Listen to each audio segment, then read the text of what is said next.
It is 8 o'clock, we'll call a meeting to order, and everyone stand for the Pledge of Allegiance. I pledge allegiance to the flag of the United States of America and to the republic for which it stands, one nation under God, indivisible, with liberty and justice for all. Thank you.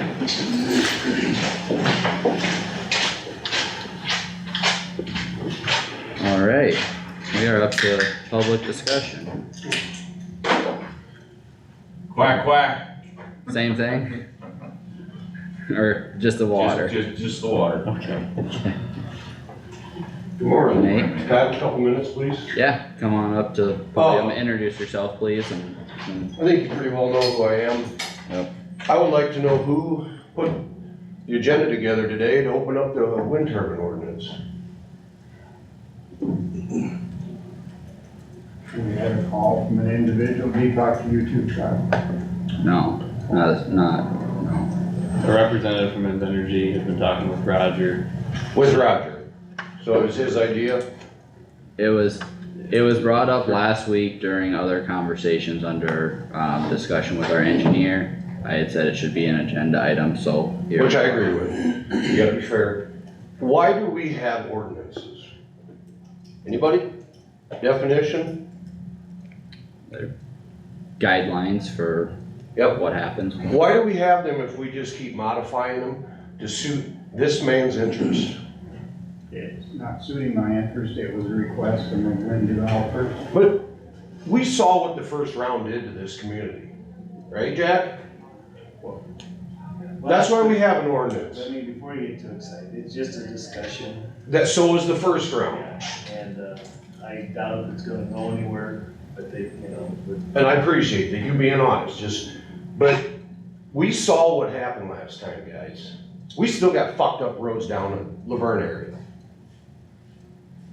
I'm sick of it, Roger. And quite frankly, how are you still sitting on this board after assaulting somebody? Why are you making decisions for us? I'm not making a decision on this. The ordinance was done to protect people that didn't want windmills. Correct, myself. Right. So why would you even entertain changing that? I am not entertaining changing. I think we really need to think close about this one, guys. You have tore this community apart. I didn't do anything, sir. Your vote did. I could have voted no on the ordinance, we wouldn't have had an ordinance, and then they would have built them wherever they wanted to. Okay, Then what would you do? that's fine, I'll let the board know and we can go from there. Enough is enough, Roger. Yes. Okay, I'm not saying I'm. we will let you know. Yep, thanks, Kara. Bye. Let's just be careful with this, guys. Okay. Roger's not good. Let's be very careful with this. And I think you owe it to us. I think you owe it to your community. This isn't a damn power plant out here. We make renewable energy. It's called corn. We don't need any more of these things. Keep smiling, big boy. But as far as I'm concerned, you should not even be sitting there right now. You have the right to your opinion. Nate, yeah, thank you. Mandy? Tyler? Sorry, I'm like 2 feet in water, you guys. The whole town of Wesley's under. That's what we've heard. Okay, so my concern is on this, how you can just have this phone call for this one person and then uproar the whole entire community. I'm disappointed that every one of you that has these Facebook pages did not put out there, hey, this is gonna be on there. Correct. This is my opinion on it, because as far as I'm concerned, everybody's for it. And that upsets everybody. But you see, but you guys have to let us know what is going on. These agendas are constantly popping up, but you, as my supervisor, and everybody else's supervisor, should have made it public what was on there. You know, I didn't know about it until I was at the meeting last night. I'm like, wait, what? And so you guys just really aren't doing your job entertaining the people that vote for you. They should have known about it. We should have known it was on there. We should have known what your opinion was on it, because as far as we know, you're for it. It's very scary to see that on there. and have to fight again. It's how we feel. Like all of us feel like, oh my gosh, we gotta go through this again. And it was really scary last night and going through it with everybody. I mean, Well, first of all, Manny, it's on the public drive. Anybody, I go on Kossuth County. I understand where the agendas are, Jack, I understand that, but I'm saying as my The supervisor, other thing is, if we would put something like that, then we'd be getting scrutinized for the perception that we're making votes before we have a meeting. Yeah. So We talk about you votes gotta be before a careful. meeting. Well, you gotta, because. you guys can't just post your own opinion. This is on the agenda, this is how I feel.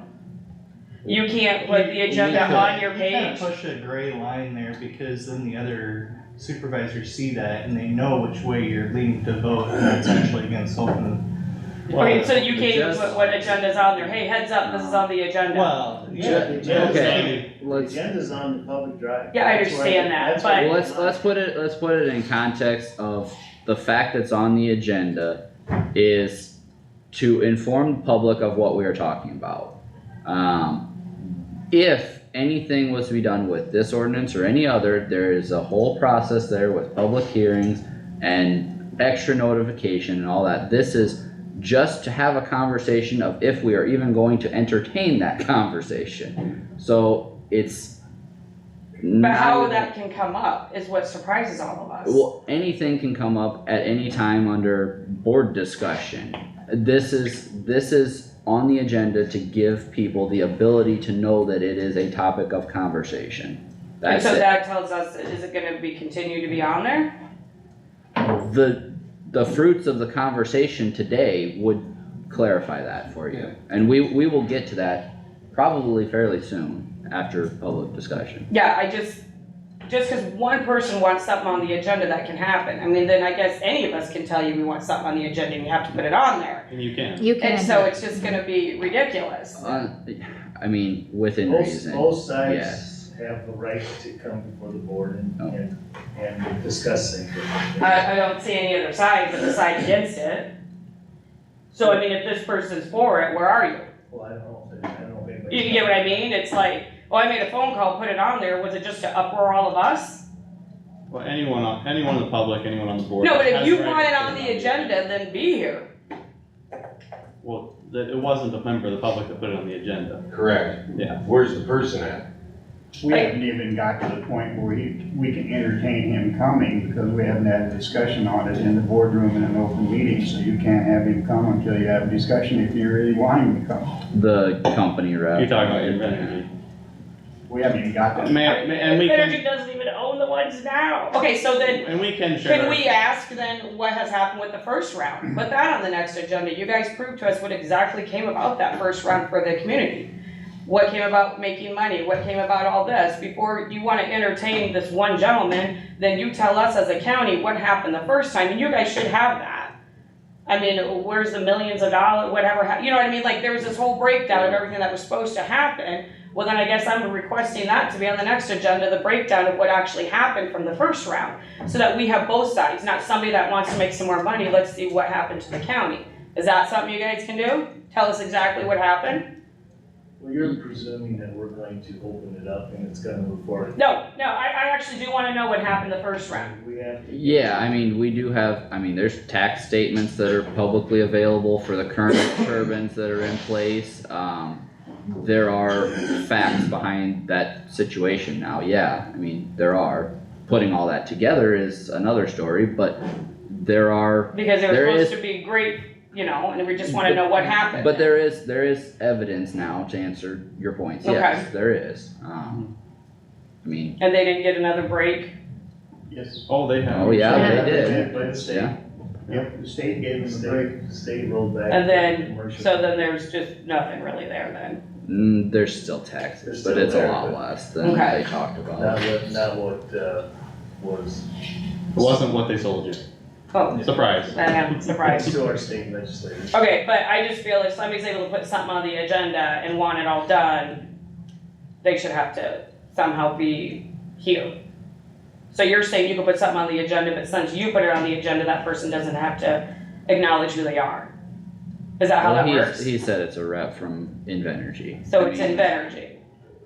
That's who you said contacted you, I mean, So then we can contact them to let them know our opinions then. You certainly can. I mean, do we know who your contact is? Merlin Bartz. Who? Merlin Bartz? And Mandy, I mean, as your supervisor, Mm-hmm, I've been very forward with how I feel about wind turbines, and we've shared this in this boardroom. I mean, I've shared that in the past months, how I feel about it too. So I don't, I We're don't gonna like have how you guys want to open it, I don't. We- and I don't think And you that's should why we're open having, that that's why we're ordinance. having this First of all, discussion or today. take exception to that, because you say, I don't like that you guys wanna open, you're presuming that we've already made up, there's no. Discussions I've had with supervisors is where I'm getting mine from, Well, there's- and obviously, we don't have discussions, so. You're presuming, that Well- nothing's been. I'll say it when we Okay, get to that topic, but I do have some thoughts. yeah, and I So, don't, yeah, I Yeah, agree with if we that. can, Alright, if you have, I wasn't going to say anything. I said my piece last week about one thing.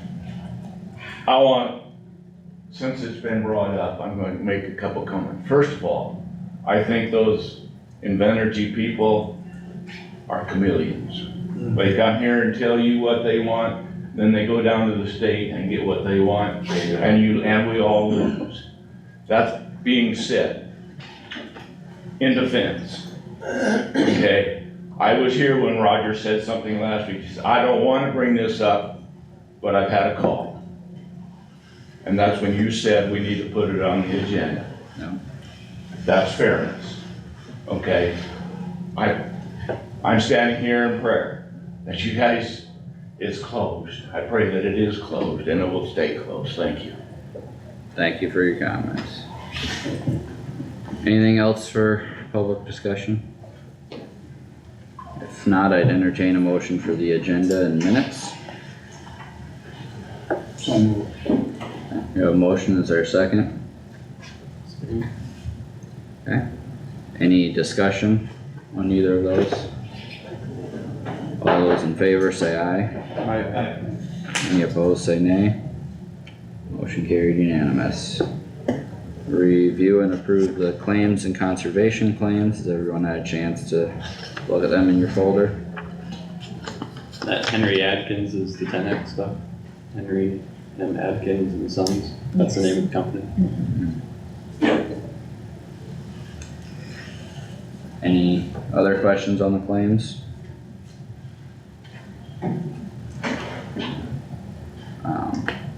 There we get a motion. No, you don't know. I would entertain a motion for the claims. I'll move to approve the claims, is there a second? Thanks. Any further discussion? All those in favor say aye. Any opposed say nay. Motion carried unanimous.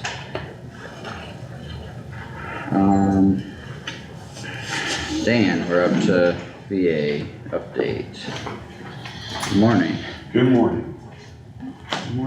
It's been a busy day yesterday, just getting caught up after having been gone away. So I've got about a page and a half of follow-up that I need to do. But some of the metrics for April out of the office that I was tracking had about 30 phone calls, 90 voicemails and emails. Those are really picking up. 24 walk-ins, had 27 scheduled appointments. We did 2 VA veteran transports. We were able to get 5 sets of hearing aids repaired and submitted 85 documents to VA for action on claim work. I'm currently up to 1,215 records in our system. I've got 39 at that time that were in the system awaiting action by VA. Waiting on 6 claims for a decision by VA. And I'm working on 21 of them to get submitted that are new claims. Completed the training in Denver, Colorado. Remembered quite succinctly how much I don't care to fly anymore, but it is what it is.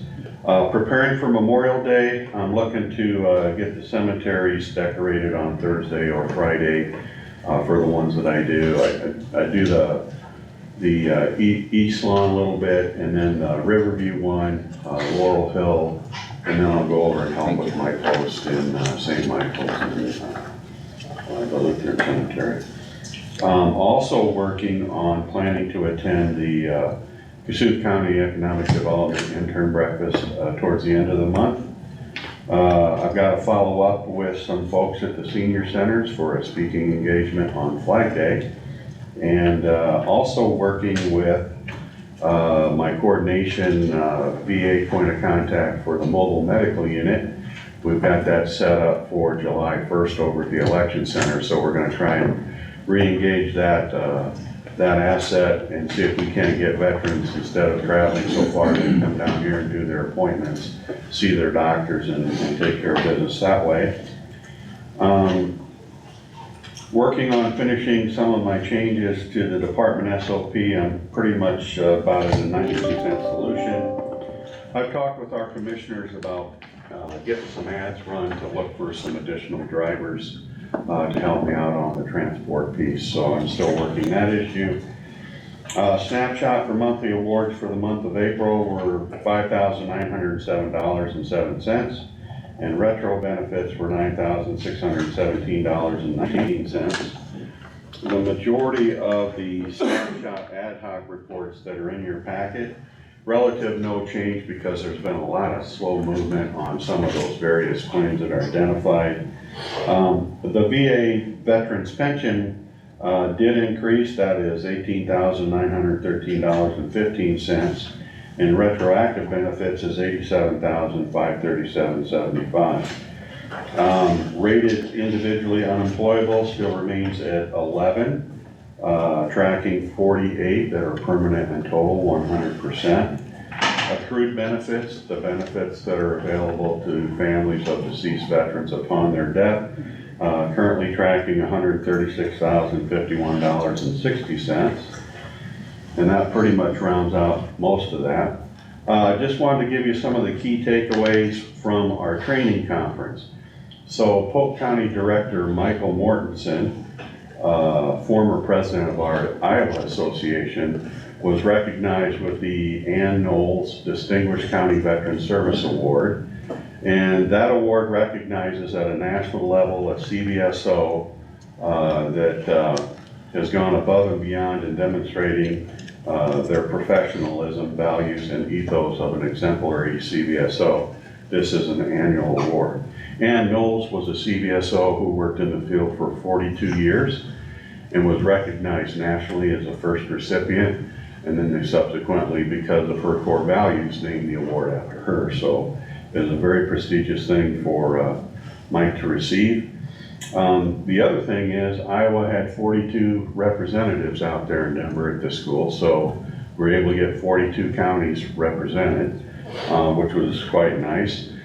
I believe we had 560 in-person attendance, and we had 400 virtual, and that was just our conference, and so there's a little over 900 that were participating in that.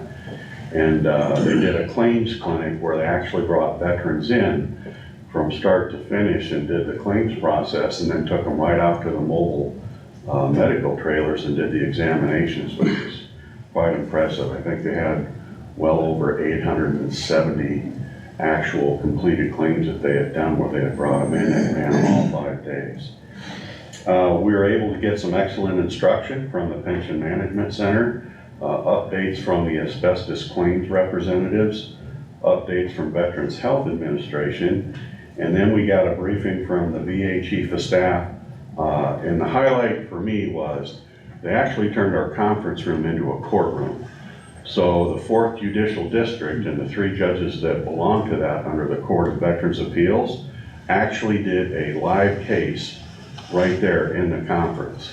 So it's kind of interesting to see security and FBI and everybody show up, and of course you had to make sure you had your little tag on. But it was interesting to see how they handle that. Because typically if a veteran files a claim and they appeal it, they can appeal it for a higher level review. If they still are not satisfied, they can go to the Board of Veterans Appeals, then it can go to the Court of Veterans Appeals, which is what we witnessed, and then it can go to the U.S. Supreme Court. So to kind of see the judicial side of that flow and see how that worked out was was pretty neat. So I included a copy of the agenda that I had there. It goes in a little more detail from the conference for your review, but subject to your questions, that's all I have for my update. Just trying to stay dry. Sounds good. Lightning managed to take out my cable box, my flat screen TV, and I'm not sure about the computers yet because I haven't checked on that, so I get some fun after lunch to try to piece out. Thank you. Yep, thanks, Yeah, Dan. thanks for your update. Call the other minute, give him a heads up. Yeah, can you give him a call and tell him we'll be ready for him soon? Good.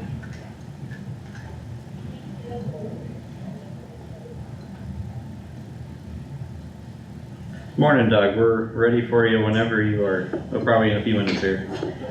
Yep. Right.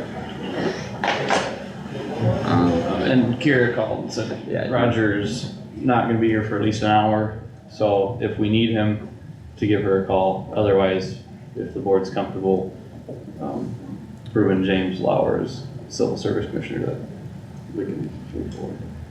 Does anyone on the board have any questions or concerns with that? Yeah, he's a good guy. Okay, well, then I'm fine moving forward with that. I don't think we need any, if we don't need any questions answered, let's just get it done.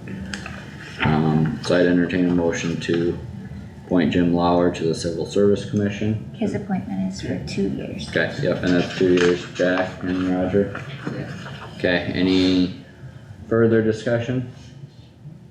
All So those, Plath made the motion and Jarek Jarek seconded. Yep. Thank you. any further discussion? All those in favor say aye. Aye. Any opposed, say nay. Motion carried unanimous.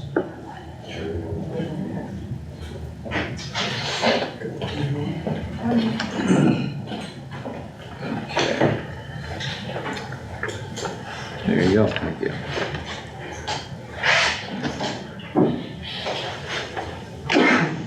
We are up to discussion on whether to open up the ordinance for further windmill construction. Does anyone from the board wanna start on this one? I'll start.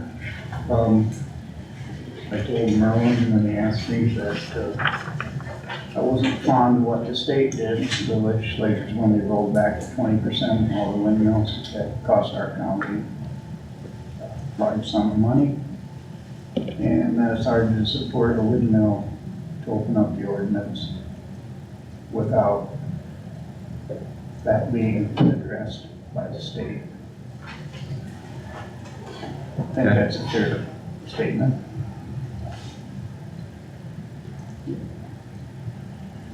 And the second thing is, Jack and I are only gonna be here another 6 months. It isn't fair for us to do much on a wind ordinance and then have the next elected officials have the brunt of the meeting. So that's my opinion.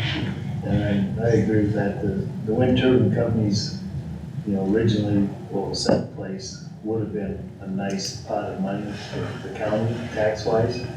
Very, very successful in lobbying the state legislators to get the tax cut dramatically on the turbines.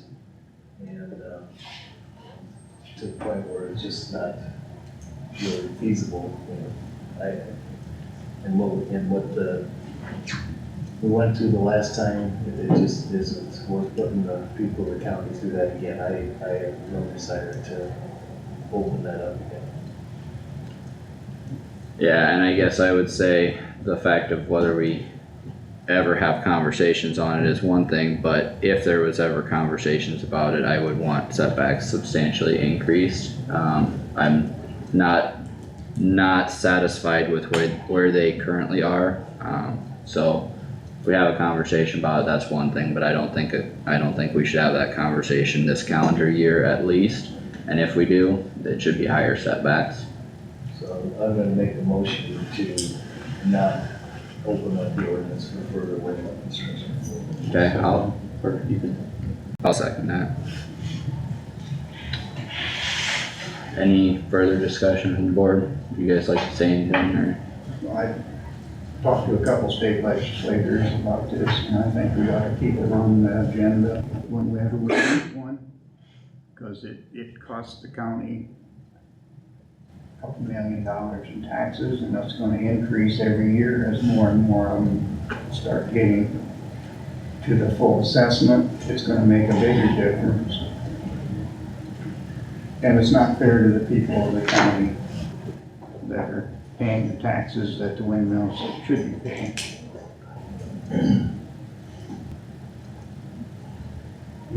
To your point, Kyle, I mean, the easements run out someday. And They do. And so the ordinance as it is poorly written, and at some point in the next 45 years, that's gonna need to be addressed, but it doesn't, today's not the time. Josh, have anything you'd like to say otherwise? I'm not a fan of the windmills to begin with, and I don't foresee us doing anything now to add any more, so I wouldn't support it. Okay. Well, any further board comments? Roll call vote, please. Plath, Yes. Jerks, Yes. Wactor, Yes. Nath, Yes. Stecker. Yes. Motion carries unanimous. Thank you everyone for Thanks for coming in. coming in. Doug, we are to construction in the right of way. There is no request for construction of the road right away.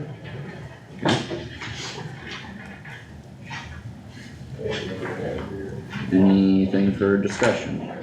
Yeah, we're trying to see what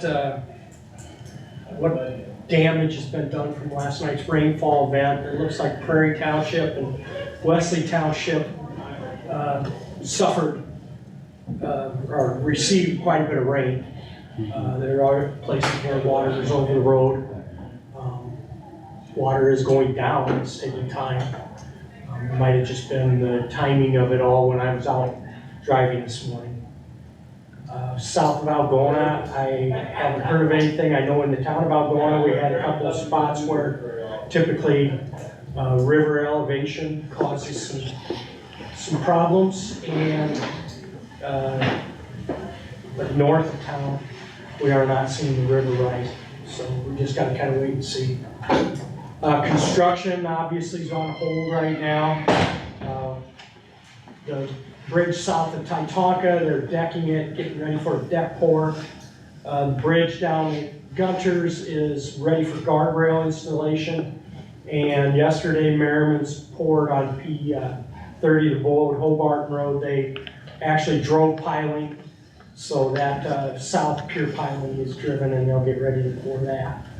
We did have an accident on that construction site last week where a county-owned pickup was backed into by the contractor. So we are in the process, we'll have to get that repaired. Obviously, the contractor's insurance contractor will have to, they will have to pay for that. Resurfacing the cold in place recycling is completed up on E16. Right now, the contractor is supposed to be moving on next week. He is in I can't remember what county he's in right now, but they're receiving central Iowa, and they're receiving rain too, so he's probably not working, so I'm assuming that'll get pushed back. And then crack filling up on the road north of Smith Lake is being crack filled, and we'll get that finished, and that'll be all that. Yesterday we did get a chance, we mowed roads that cemeteries are located on, so that at least for Memorial Day, those roads will have a mowing. Otherwise, we're not planning on mowing anything. Last week it was brought up about some railroad crossings. The railroad crossing over by Wesley is in fiscal year 2026, and crossing over by Whittemore is fiscal year 2027. That's what is being planned right now.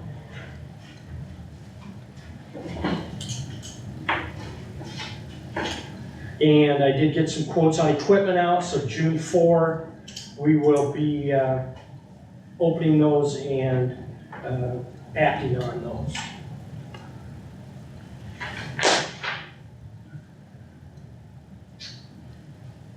And that's all, I guess when we get the financial assurance, have you heard anything from Elizabeth on that? I know she was just waiting to receive all the letters, and I think she has them now, so Okay. it should be done. I have the draft, but she was just waiting for that. We should have to. As soon as we get that audit report, we will get that financial assurance taken care of. Alright, anything for questions from the board for Doug? If not, thank you. You bet. Alright, That's and exactly it. it's 8:30, that's pretty good timing. I would entertain a motion to open the public hearing for the budget amendment.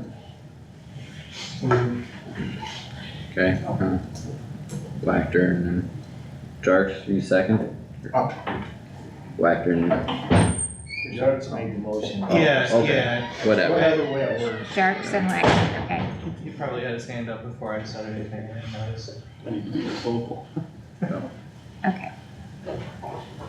alright, any further any discussion?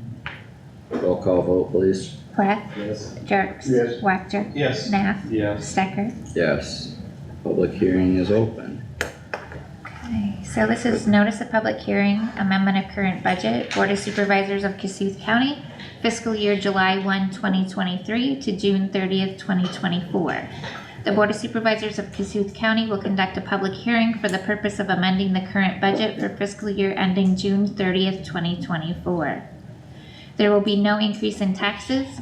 Any residents or taxpayers will be heard for or against the proposed amendment at the time and place specified above.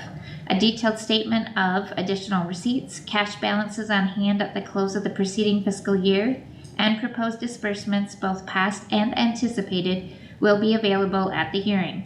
Budget amendments are subject to protest. If protest petition requirements are met, the State Appeal Board will hold a local hearing. For information, consult https://dom.iowa.gov/local-gov-appels. I'm just gonna read the current amendment amounts that are anticipated. So use of money and property, revenues of $400,000, bringing the total budget after the current amendment to $572,452, for a subtotal revenue of $22,483,475. In expenses, in service area public safety and legal services, $12,300, which will bring the total budget after the current amendment to $6,964,772. Service area for government service to residents, $45,125, which brings it to $1,182,271. Administration service area, $25,840, for a total of $3,737,629. So subtotal expenditures of $83,266, for a total budget amendment amount of $29,528,870. Operating transfers out of $150,000, which brings it to $3,049,910. So that brings our total beginning fund balance for July 1st, 2023, $13,187,669. For a total ending fund balance June 30th, 2024, $6,054,844. The explanation of changes: a revenue increased in interest earned on investments, expense increases in postage increase for each House File 718, LATCF funds used for election equipment, increase in court expenses, ARPA funds used for courthouse chiller, and an increase in lost funds to be transferred. Is there any members of the public that would like to make any comments or questions? Please come up and introduce yourself, podium.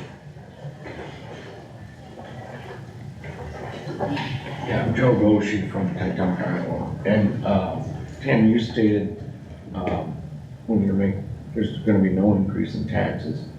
But when you stated that, you meant from what you projected, is that correct? That means this isn't increasing any taxes, this is just, Yeah, but that, I'm talking from last year.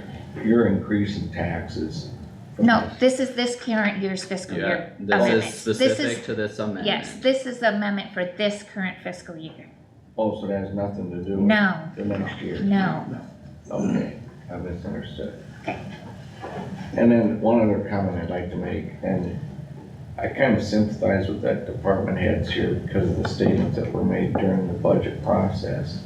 These guys gotta make a budget to run their operations, and when you got people saying, we're gonna change this whole deal on July 9th, how can anybody manage anything? I mean, they're sitting in limbo. You guys gotta sit there and look at what revenues you have and decide and make a firm decision so that our engineer and other department heads can base their, on solid future decisions. You can't leave them up in the air. That's kind of cruel. When you say you're gonna change this budget on July 9th. Of course, this is this the budget? This is not the budget. This is just this year. yes, Okay, well, I just wanted to say that. I probably talked out of that's okay, turn, but you guys take care of it. thank you. Can I ask or clarify something? Amy Frankel Brandt, news editor of Algonah Publishing. When I'm looking at this budget amendment, this $166,734, is that a surplus?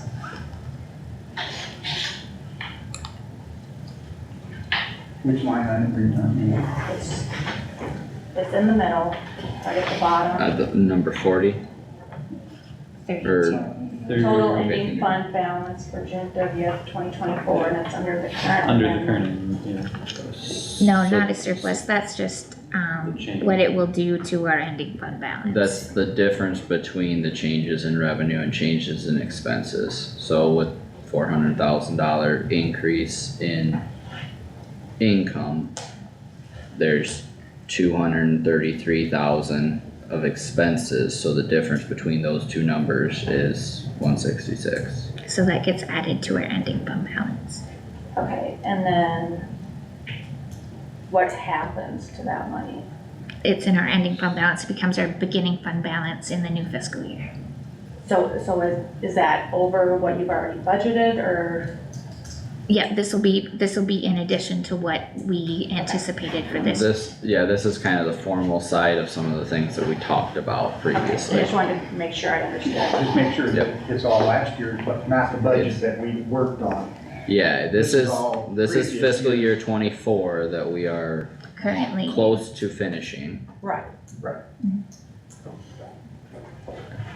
Thank you.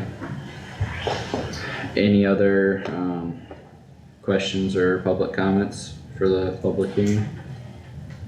Move to close here. Okay, got a motion, second? Okay. Any discussion on the motion? Roll call vote, please. Plath, Yes. Jerks, Yes. Wactor, Yes. Nah, Yes. Stecker, Yes.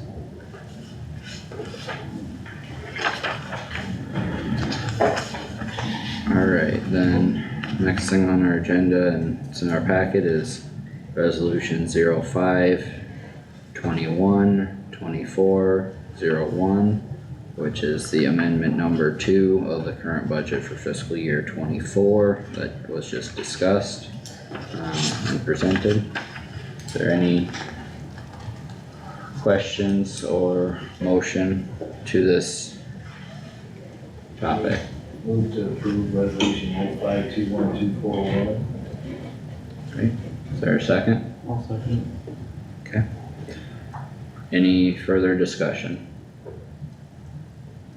Roll call vote, please. Plath, Yes. Jerks, Yes. Wactor, Yes. Nah, Yes. Stecker, Yes. Motion carries. Unanimous.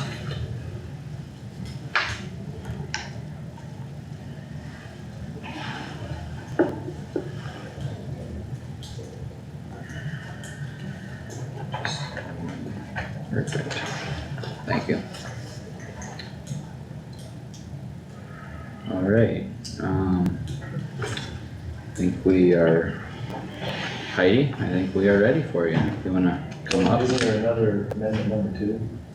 we just did that. That was the second amendment for Okay. this. You can sit down if you like, you don't have to stand, Well, or you I'll can. come a little closer here just so everyone can hear me. Good morning, everyone. I'm Heidi Poole. I'm with Northland Securities. Thank you for taking some time to meet with me today. So I work for Northland Securities, which is a full-service broker dealer. Northland Works has worked with about half of the counties here in Iowa. And Thank you. I have paper for you as well, too, Tammy. On bond financing, so a lot of the typical things that we finance are roads and bridges, courthouse improvements, E911, and then just some, regular equipment, sometimes capital. Not very often, most counties don't typically put those in their budgets. And then like conservation projects too. So I work very closely with counties on those types of financing and finding the best way, the most cost-effective way. Met with Kyle a couple times at ISAC and wanted to really today just educate the board on how TIF can be a tool for counties. And because it's kind of a complicated thing. Tammy, I'm sure since you do a lot of the reporting for the cities, it's complicated. However, many counties have used it, and cities have used it as a tool to get developments to come in to their county or city and to provide incentives, or either to pay for the needed infrastructures that are required, whether that's a road, a bridge, extension of that, or any type of sewer, water, things like that. So wanted to really just kind of give a TIF 101, and then if the board likes what you hear today, I do have a non-binding agreement to see what other opportunities could be available here in Kossuth County. Really what it is that since I'm an underwriter, I'm highly regulated, so that I have to give you a whole list of disclosures before I give any specific advice that relates directly to the county. Anything off the bat? Questions? Are we excited? That'd be good. Alrighty.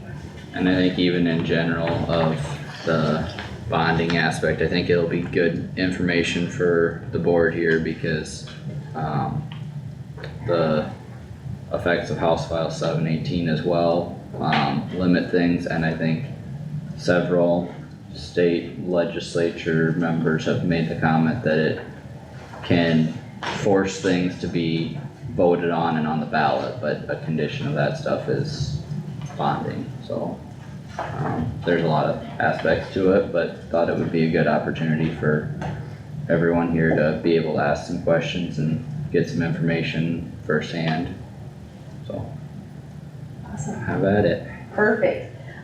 So I believe on the left side, I have just a sheet with some words here, just a summary of what I'm going to go over today. It's basically kind of a TIF 101. It's meant to be a discussion, so interrupt me at any time if you have questions or anything like that. So throughout the past basically 70 years, there's been laws that have been passed by the legislature to implement the urban renewal law, which gives the ability for cities and counties to go through a legal process in order to divert future tax revenues to go towards economic development or remediating slum and blight areas. The last action in the early 90s allowed for counties to have the urban renewal law as well. So that if you want to take some time to read chapter 403 in the Iowa Code, that has everything in it that shows how those legal authorities, I'm going to try to give you a summary of all those things. So when you go through those steps, there's a lot of confusion on what does the TIF actually do. So if you have a new development coming in, let's say it's worth $100,000. of a, assessed value, and, you'd like to give some sort of assessment. Well, whether that new assessment, if there was 50,000 already there, you can only TIF on that new 100,000 that's coming in, because you have to set what is called a base value when you're setting up TIF. So if you had $100 million put in last year, and it's already on the tax rolls and it's already in the TIF base, you really can't go backwards. So TIF is a forward-thinking thing, so if you know of things that are upcoming, you know that new values coming in, those base values have to be set in order to basically split between the operating values and the TIF values. Does that sound pretty good? So that's how that works, is you're taking that new value and diverting it into either a rebate agreement or paying back debt. A rebate agreement is a specific agreement that the board would pass with a developer. A lot of times they have a minimum assessment. They may even have things like you must have, employ at least 50 people and things like that in order to get these rebate payments. There's not a lot of laws of exactly how much you can do. You can do up to 100%. Sometimes you can do 10% based off of those rebate agreements. And then there's also, if the county would be paying for any type of infrastructure or economic development project, in order to collect TIF, there has to be some sort of debt that is put in place. Now, whether that's an internal loan that you do from your general fund, local option, or a combination of a few different funds, or you can go out and do a private placement with a local bank within your community. And then there's also for larger deals, if you're looking at multi-million-dollar deals, it's usually most cost-effective to look into the bond market.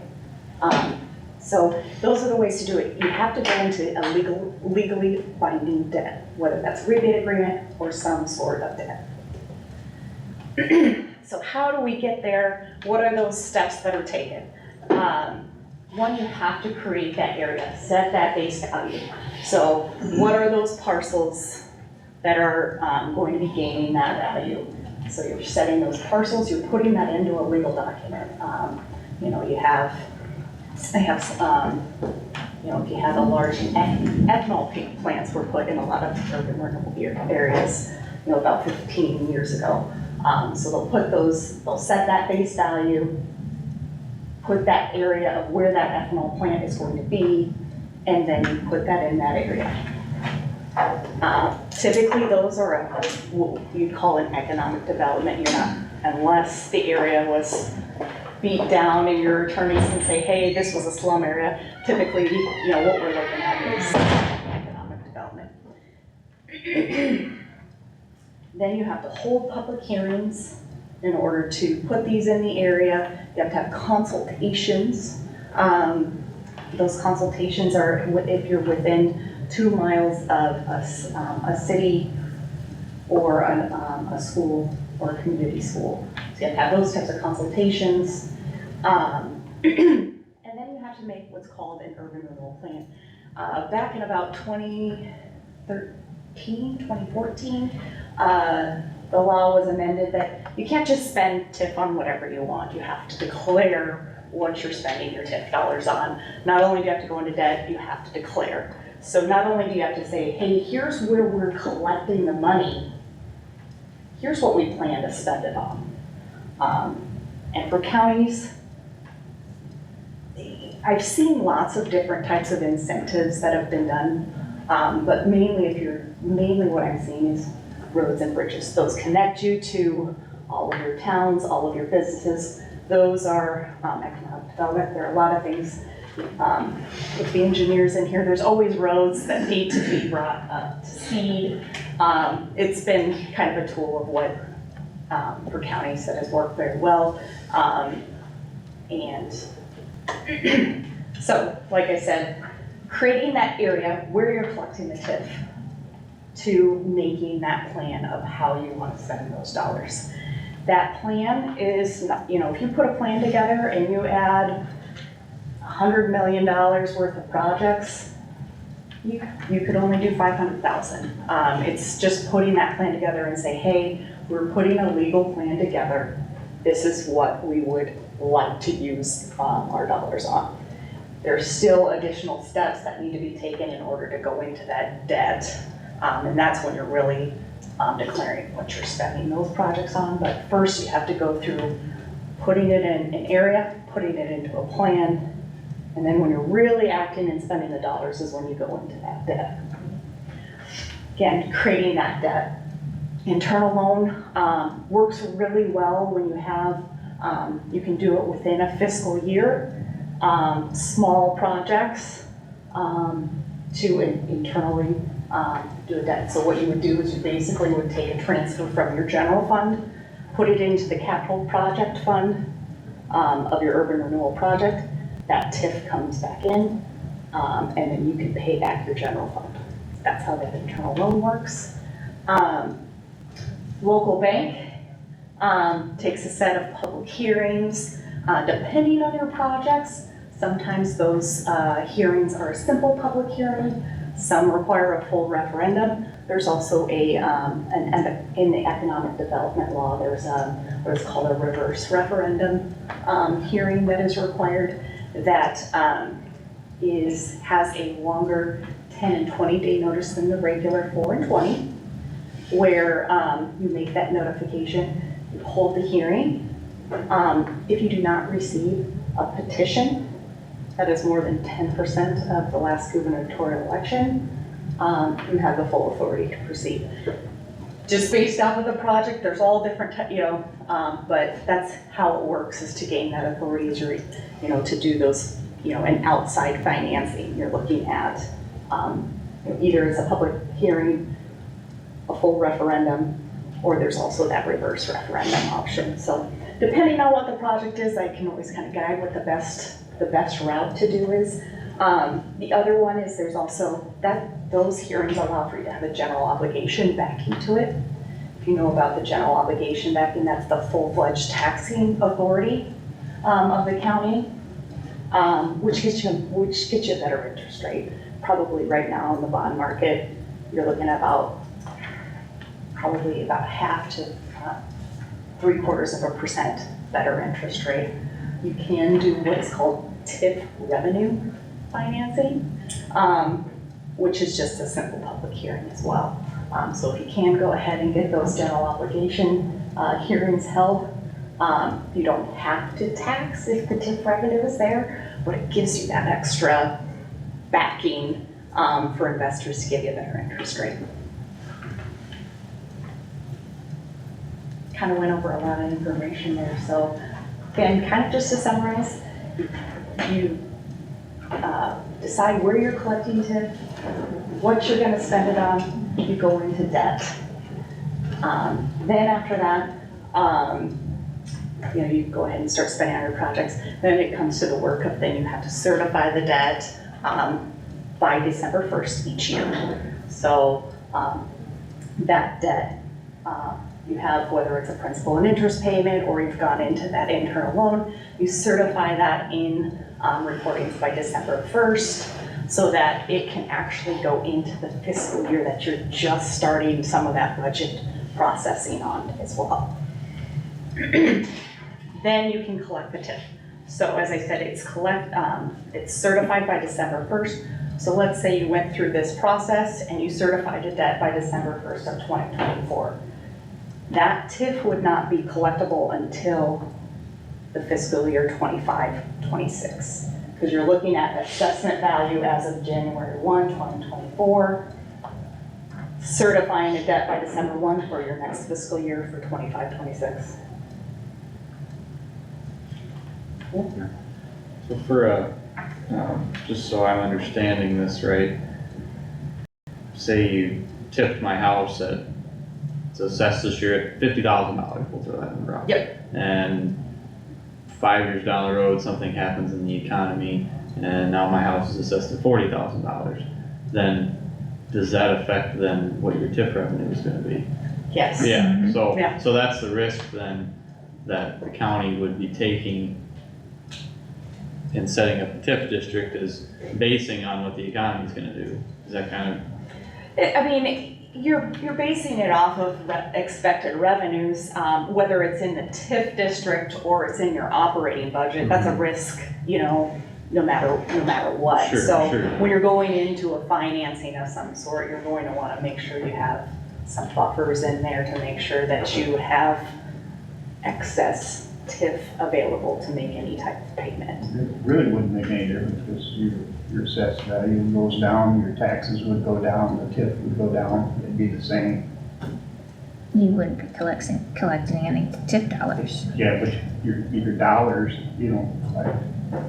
Yeah, so what the risk would be is if you have a future bond payment, so you Yeah. wanna make sure that you put some, steps in place that, hey, I'm not going to be putting a bond payment in place that's, 99% of what the expected tip values are. It's gonna You'd be wanna plan it appropriately. planted appropriately, Yeah. because there's risks with, with that as well, and I mean, from year to year, from budgets. That's exactly what happens to counties that created, that bonded, they tipped the wind turbines, and then the state Comes in and dropped it all down, mucks it. and they really got in some hot water. So yeah, there was, a couple years ago, there was an adjustment where they said if they were going to repower, wind turbines, they were gonna step them back down to the step up again.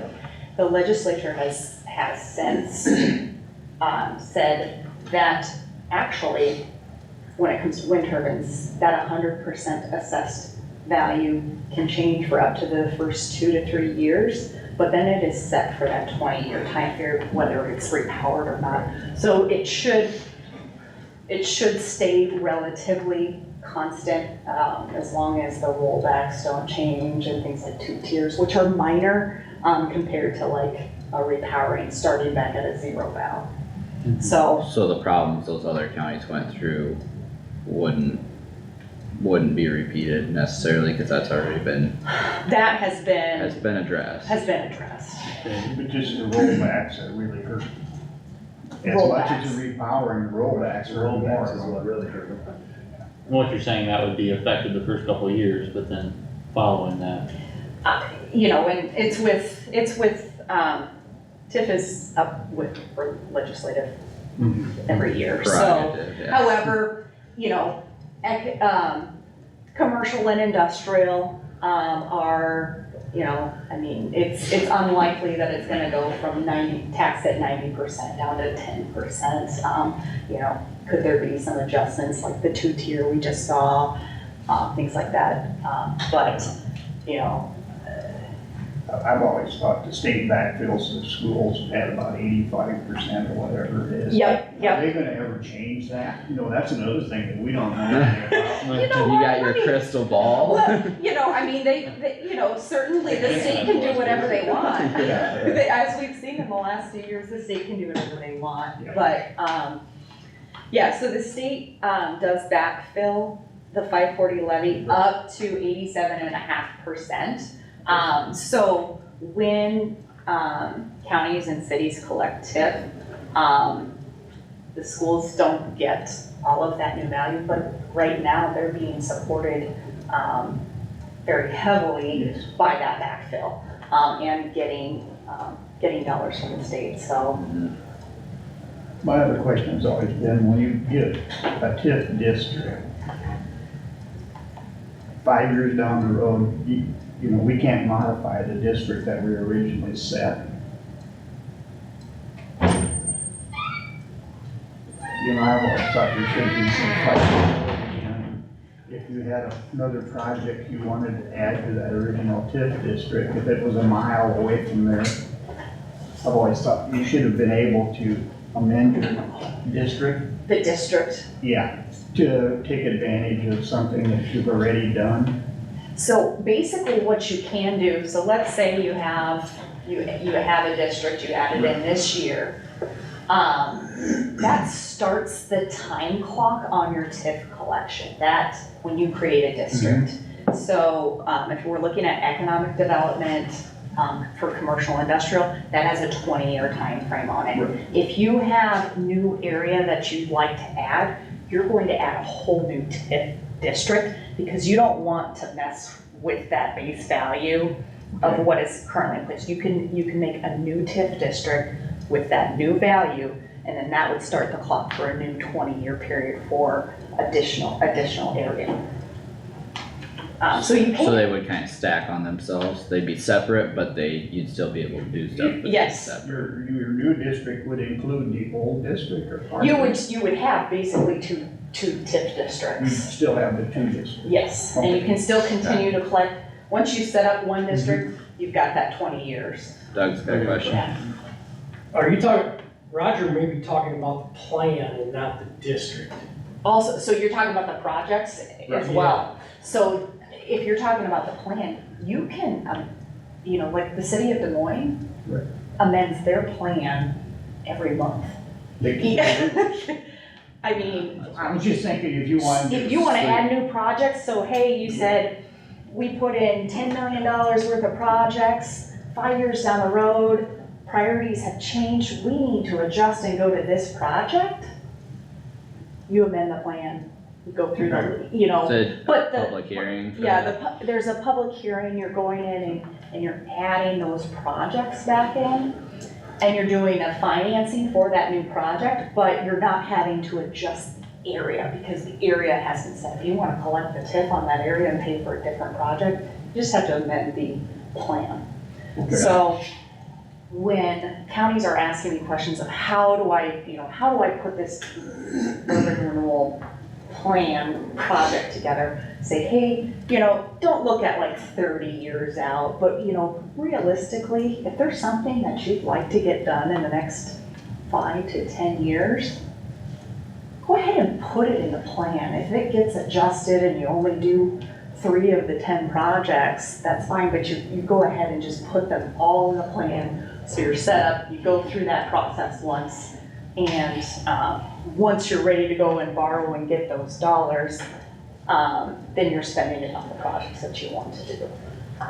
So some will go ahead and do like a rotating 3-year. Basically, we're gonna get $4 million every 3 years. We're spending it on projects. And those projects may adjust, as they're on that rotating 3 years. So there is the ability to change those projects. Now, you don't want to be doing it every single month. There's costs associated with it. There's work associated with it. So it is not uncommon to have those plans be done and redone. But even if we had like a couple of years worth of projects or something, you could do that every year or 2 or 3 commonly.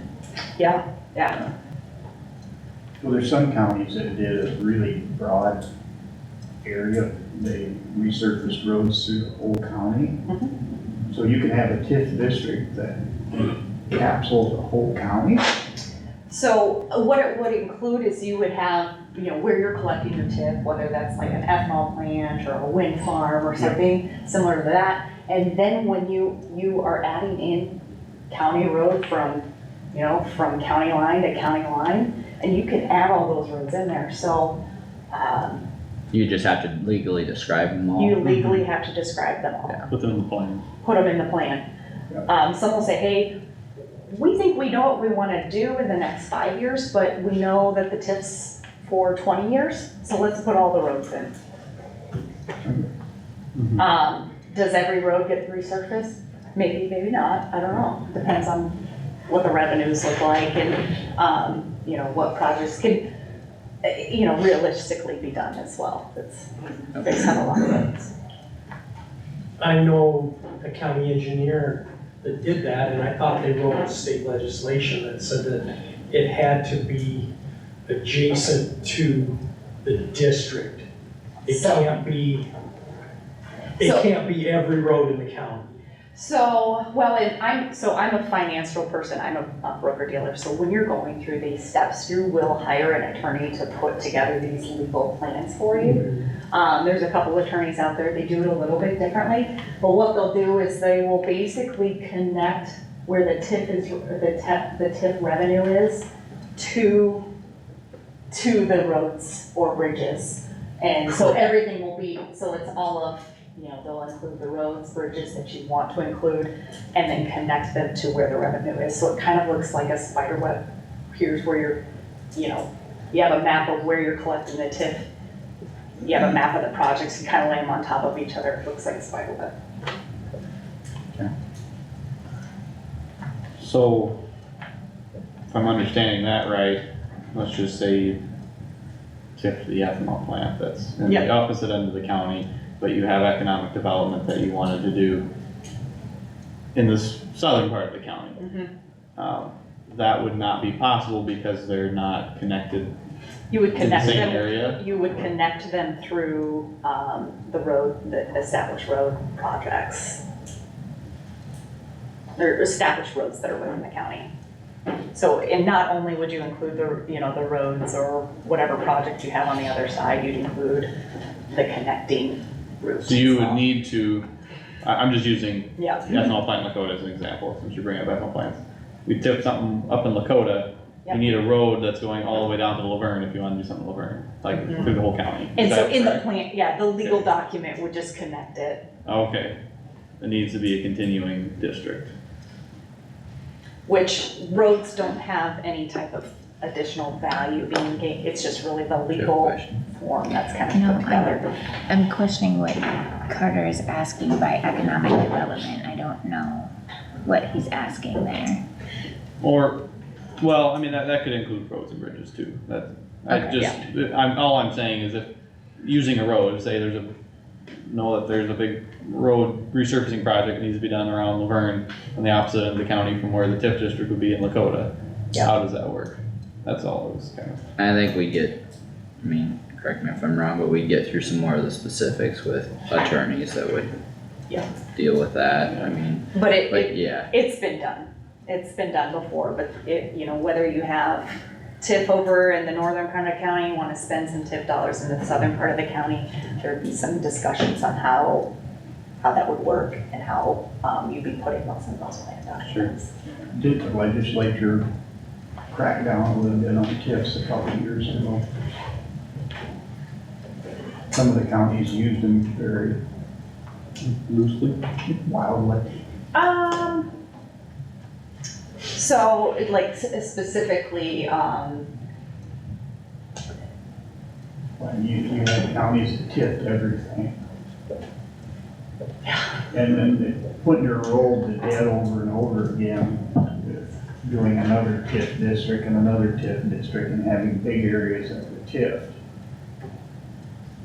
the TIF is amended. I'm not aware that they've, the biggest last change was back in 2013, 2014, when they said, you actually have to tell everybody what you're spending the money on. That was kind of the biggest last change. There's always, every couple of years it comes up in the legislature, they make amendments. And I will say for economic development, it is, the board makes the decision on what the specific projects you're declaring as economic development. As you go through those plans, come up with those projects, you vet how those are economic development projects as well, so. So, as far as that goes and what projects qualify, say there's a need in the community for, I don't know, something that people would use, or say the grandstands at the fair, we're gonna be, our community is looking at replacing them at some point down the road. Is that something that is economic development in a TIF district, or is that different? So, if you were going to put a grandstand in there, you'd, one, have to put it actually as in the area. Then two, the board would have to declare that and build the case of this is why it's economic development. So are you looking at the types of revenue, the number of people that are coming in, the number of local option sales tax dollars that are coming in because of that? So you'd be building the case of whether this improvement to the grandstand is an economic development project, and the board would have to call that an economic development project. Now, and they say, what constitutes an economic development project? It is what the board votes on. Now, who challenges that? There's been projects that have been challenged. more in cities than, but there's, there's projects that can be challenged, by constituents. So, when I talk about counties, there are some things like grandstands and, even had some incentives for, Building a recreation center. rec center, things like, I've had some that have helped out a community college where they're bringing in more people. You kind of have to build those types of cases. The roads and the bridges are, have been pretty widely accepted, as economic development projects as well. So each of those, specific projects, you do have to build that economic development case. And then there's also the slum and the blight. So if you have an area that's very, very run down, I will say that you can collect TIF that has no sunset on it. So if there's been an area of, it's not as typical in counties, but if there's an area of a city that has been completely run down, you can set a base value that actually currently does not have a sunset on it. If you're looking at just a regular new development coming in, that has a 20-year on it. Housing actually has a whole different set of TIF law. Typically that's an 11-year TIF collection. And then you can, in certain circumstances with permission, get an additional 5 years of TIF collection for up to 16 years in housing. Those are also subject to. You said 11 years plus 5 for housing? Yep. And then if it's market rate housing, it's subject to LMI constraints. Do you work with any housing? LMI, so if you're doing market rate housing, you can only use the TIF dollars for projects for the you have to set aside the percentage of what the LMI is in the county. So let's say it's 40%. 40% has to go towards LMI people within your community. 60% can go towards whether you're doing infrastructure or rebates.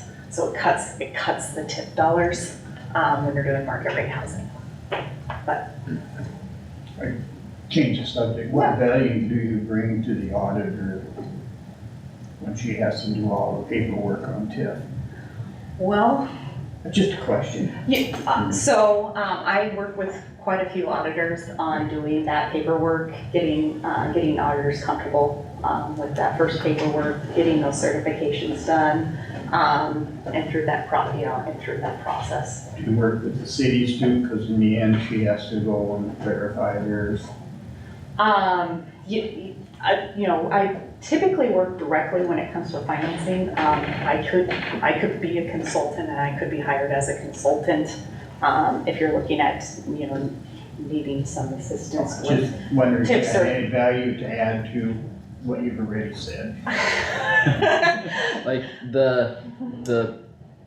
you're looking at the ability to complete the workload and how she can help support doing that process, you're saying? There's always questions when you come to a TIF district. Well, yeah. Yep. Yep. When you start doing it all and compiling everything, there's always questions whether, I don't know if I'm doing this right or not, but this is how I think I should do it. Yep. But am I really right? You always Yep. have that question. Yep, so, whether it's setting up those urban renewal areas, and getting those getting those actions on the board done appropriately, I've been available either by phone or at the board meetings. And then, if you go into debt, making sure those debts, are set up appropriately. Sometimes, making sure those capital projects, working with, the auditor, making sure it gets set up so the dollars get put into TIF revenue, capital projects, so you know how those transfers go. So making, that's all included. I always say I don't charge to pick up the phone. I typically don't work on an hourly basis. I do have some clients that I do, but you can always call, But when you do an internal loan, you have to do it right. So it's nice to have somebody call them on the phone and say, this is what I did. Is this right? I take calls like that. That's the kind of Yep. questions that I would assume would be asked. Yep, and that's a good question. I've asked Heidi that before and she basically said she's a phone call away, always able to help with that stuff, so.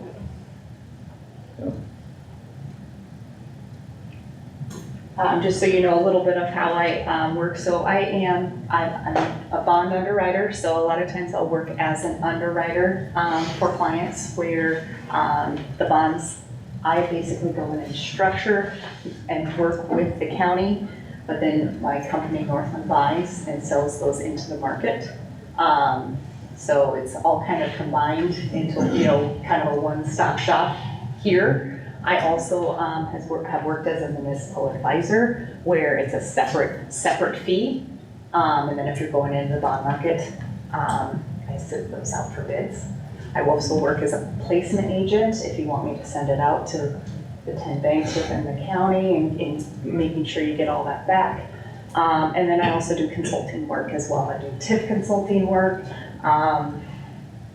For cities, I do like utility rate studies and TIF, like I said, TIF analysis as well, so. Good information. I did bring a couple of examples behind there just to show how some of the TIF revenue has worked before. If you want to, we can take a look and go through those. I know that there's some potential opportunities here in the county. If you'd like me to take a look, and go through those in detail at a later meeting, that's kind of the next steps. Well, that's kind of the question that I have is are you looking at a project specifically? What do you have in mind? Are you thinking of creating a new urban renewal, and what would that be? Well, I guess for today's purposes, we would have to do this disclosure letter and engage them to actually be able to put numbers together and present to the board and come up with possible scenarios and stuff. So I think this is the first step in the process of looking at what options may even be possible out there. So you don't have anything in mind, you wanna know what they think is possible, is that what you're saying? I got a couple ideas in mind, but we're not to that stage yet. Does the board have economic development coming into Kossuth County? Plans, I guess? The only. I just heard it doesn't appear that you're gonna have any wind turbine projects coming into Kossuth County. I guess, I'll go a little bit further, what do we have? We have one area that we do have increment financing. Gold by Tyke, yep. And we do need to get another loan on that so that projects can be constructed. So, I guess, yes, I think Tammy has a very fair question. What is this going to be used for? Or what does the board see this being used for? I agree with nothing.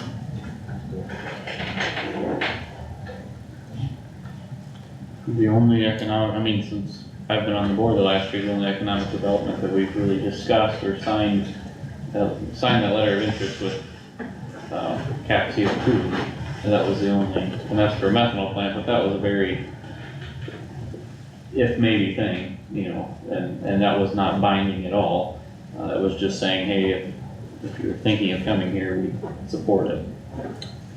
And I think that's important to remember here too. This isn't binding and there's no fees associated with it. It just gives Heidi the ability to put together some possible scenarios for us and doesn't cost us anything, so. Yeah. until we Well, have- but in order to put together a scenario, you got to have something that has value. It has value. Add something that's gonna add value to property. That's the only way you're gonna get an increment financing project, so. So You see, do you understand what I'm saying? I mean, we've had 4 wind farms constructed. Now, are you talking about trying to set a base value on those wind farms? Is that what you're trying to do? Or is there another project? I mean, I can't imagine a capture CO2 generating enough tax increment to I wasn't That's what- suggesting that as a, no, but I mean, if that's what we're talking about, that is not very much increment. That just doesn't produce much. You're gonna have millions to make it really work. Correct, yeah. Otherwise, it's a waste of. I mean, the Goldfield, we get about $120,000 in taxes, and over the last 10 years, we've received 28,000. Titonka's received the same amount as 25, 28, and Gold Eagle received 56 That per was, year. but that was a rebate, they got half the Yeah, tax. well, that was part of the agreement we Yeah. were just talking about. Yeah, Now, we're on the last 10 years of that, so the county is going to receive 100%. So, I can't remember how many millions of dollars that was, but that's what you gotta have, and I guess I'm just curious, what are we going to be, what is Kossuth County using this for? There's nothing in the books that I'm aware of. Well, I heard that, so you have 4 wind farms, that have that step up. So, whether those are put in a TIF area or not, there should be some significant value that is going to be incrementally added, because the way that the wind farms work is they do the step up from 0 to 30%. That is coming in. Now, whether that's in a TIF area or it's in an operating area, I think that's something that, the board should be kind of aware of, or in taking a look at those, how that's going to affect. Because you could see budgets really increasing very quickly, depending on the sizes of these farms coming in, because it is significant dollars in a county budget. Now, whether you're planning on it from an operating standpoint or a TIF standpoint, and then with the legislature, what they've done from a limiting standpoint of the dollars that you could bring in, I think there's some valuable information that could be explored. Now, they have been constructed, and the values have been submitted. Yes. So does that make any difference? So I worked with some counties where the values have been submitted, and then the base value they use a 5 or a 10%, and then you can only TIF, the 20. The extra, I mean, you gotta set a year 0. Yeah. I mean, is that what the board's looking at? it's one of the ideas. Okay, and are there others? I mean, there's always, and I guess to me, there should always be thoughts of other things that may or may not happen in the future, but I think having information and having an understanding of what's available is important to be able to take that to potentially capture opportunities that would come down the road. I see this as a information and starting point, not a finish line. I think it's kind of like how you said, it's good information to have. Whether we act on any of it or not is a decision for down the road. But I think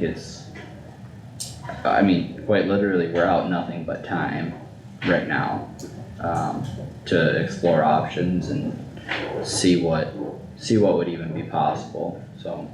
it does not cost the county anything for you to. So at this point, this engagement is non-binding. Really, I've just given you the disclosures so that I can give you specific advice on, on what I put together. And like this presentation today, there's not gonna be a follow-up bill from this. Now, if the board goes into some steps and either hires me as a consultant or does want to do some type of borrowing down the road, that's where, that would be a later date. I assume you don't work for free.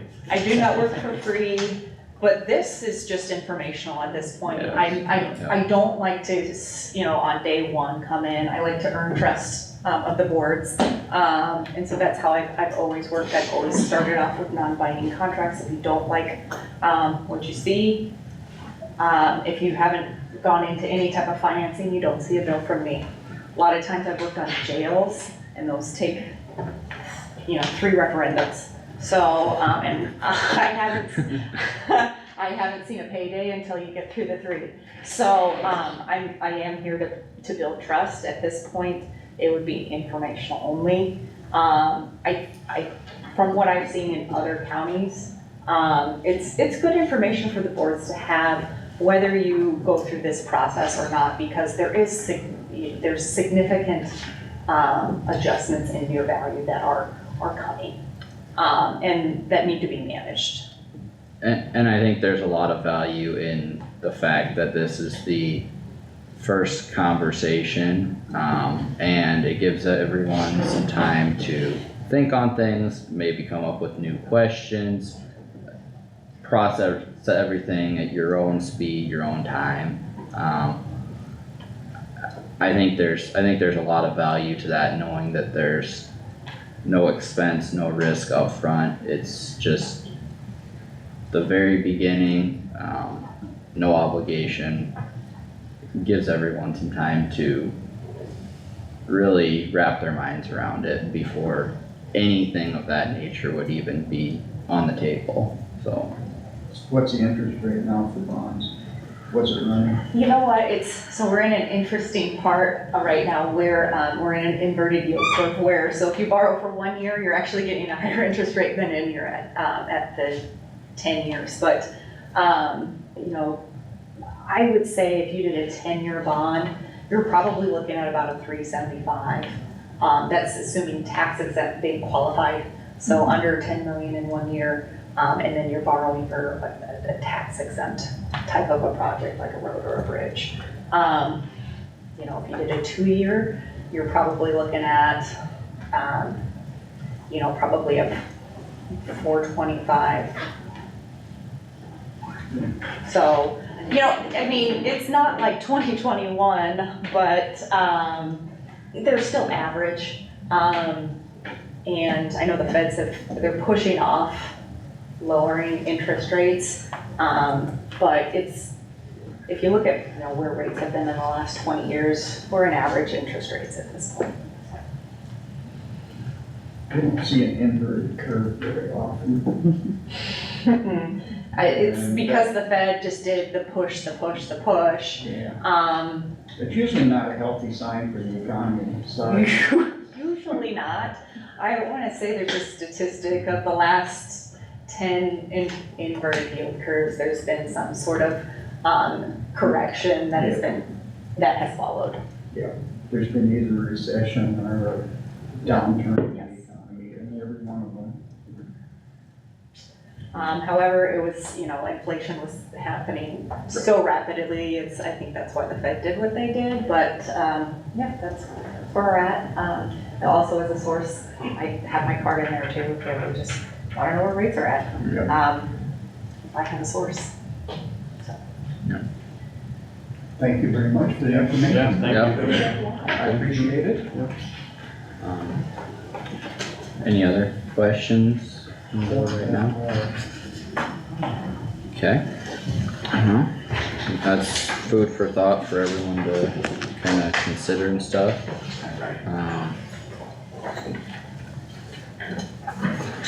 The next item on our agenda is whether we approve or disapprove this engagement letter. We've already kind of discussed that a bit here, so I would make a motion that we approve the engagement letter with Northland Securities.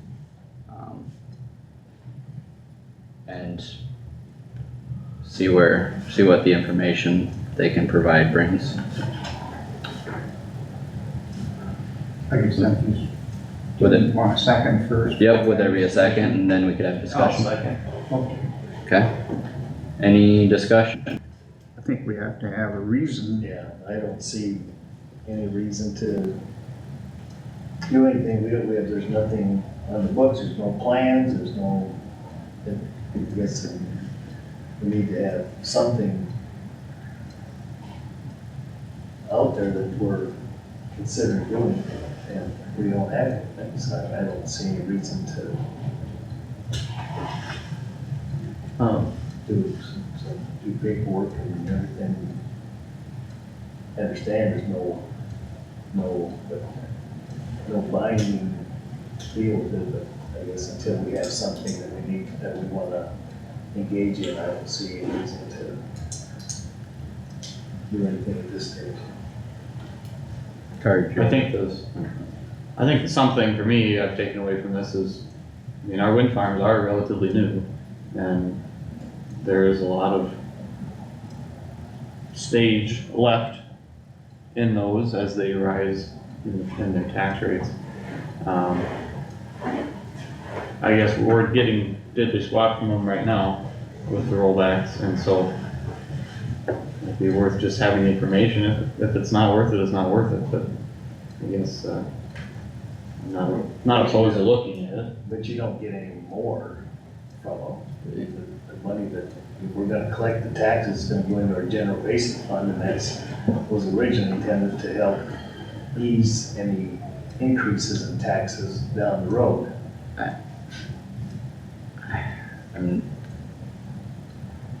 I think I don't know that your comments there are really accurate, that it doesn't change anything, cause I think it does change things substantially. From the questions I've been asking about TIF and trying to learn about it, I do think it changes the situation substantially, and I think it's more than a today conversation. I think it's in the best interest of the county to have all our information on the table, and if it doesn't prove itself in the information to be a viable option, then we don't move forward with anything. If there are viable options on the table, I think we owe it to the county and our constituents to do our research and figure out if there is anything. So I guess I'm not afraid of signing one letter and having a couple conversations. I think that's the job we were elected to do. Knowledge is power. But, yeah. And I mean, Heidi touched on it earlier, but I've talked to her several times at ISAC conferences. I mean, it's not like this is just out of the blue from left field. I mean, I've been asking her questions just about the structure of things for years. And I asked her to come up to give a presentation to the board so that you guys didn't have to go to Des Moines to ask that question. And this is a direct olive branch to say, here you go, ask me questions and let's see what options are on the table. I think to me, it's fairly simple. So the way I kinda understand it is this conversation is to open up, the possibilities and I think when we come up with project ideas or things that need to be improved around the county, we can bring it to her and see if this is something that's viable for the county, if this is something that we can use the TIF district for. And that's the way I kinda understood it. Yeah. Is, we don't have to set a plan today of what we want this to go to. This is to open the conversation so we can present ideas of where we want it to go and see if that is viable. And involve other business owners and developers in the area if they have plans that we don't know about too. Yeah, I mean. This is something we can take back to economic development too and say, hey, these are options that are on the table, is there anything that you guys are looking at that we're not aware of? It could be a tool in the toolbox, whether it's now or 5 years down the road or whatever. I think just the information about what is available is good to have. But you have to realize that TIF districts don't always bring more revenue to the county. Well, I think. And they're not always a revenue enhancer. Yeah, there has to be value. Right, you gotta have, Yeah. it's gotta create value in order to make it work. If they're gonna build it anyhow, you're gonna get more taxes if you don't. Well, and I can tell you, there is value coming in with this step up. Yeah. And where I think what's valuable to the board is seeing how much. Yeah. I don't know that answer at this point. I don't know what that number is. You know, maybe it's a little bit, and that's why I don't wanna sign you guys up for, a binding thing. But I think knowing of the little bit I know, it's good information to have. But to tip something that costs $100,000 is not worth the effort. But I think that's something you'd make a decision on a case by case basis. Obviously, if there's things that don't make sense for it, it doesn't make sense and you move on with your daily life and. And you're exactly right though. If you're going through the process, you're typically wanting to do some significant projects, so the work's worth it. Yep. That's my point. Yeah, that's So, a good point. there'd be work to do if the numbers work out. Right. Yep. And you have to, and I see that if somebody wants to come in and spend $30-40 million in the county, yeah, it's value to them to have a district. And that's More than where, the county.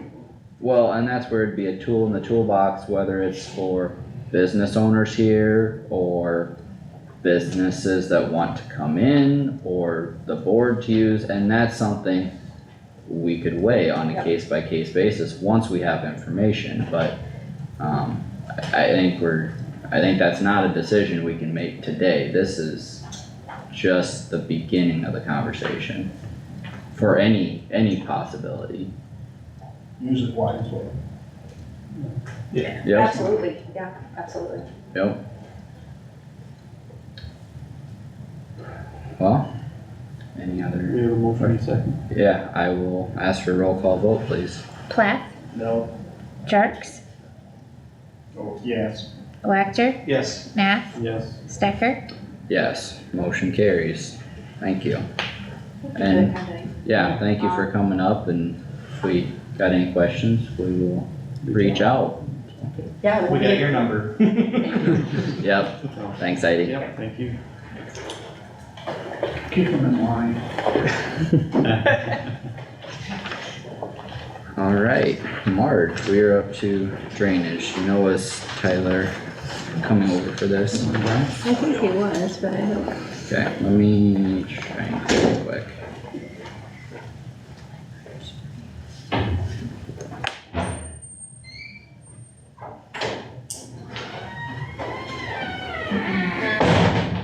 Yeah, let's take a 8-minute break.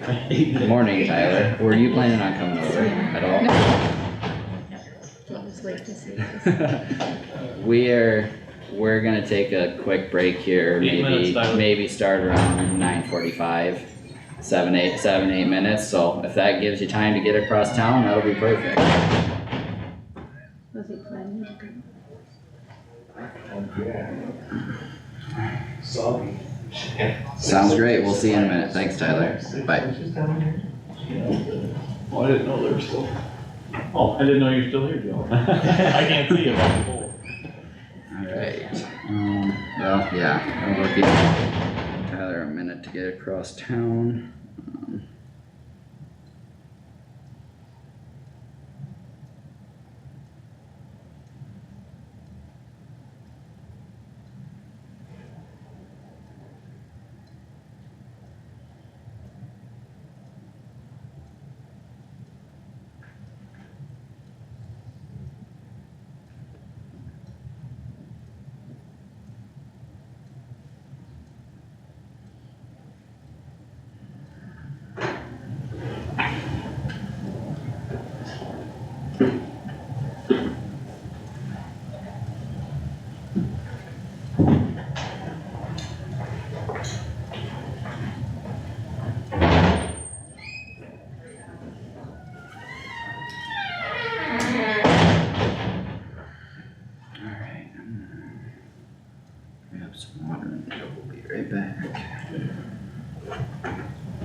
Yeah, I got the same one. Oh, did you? Yeah.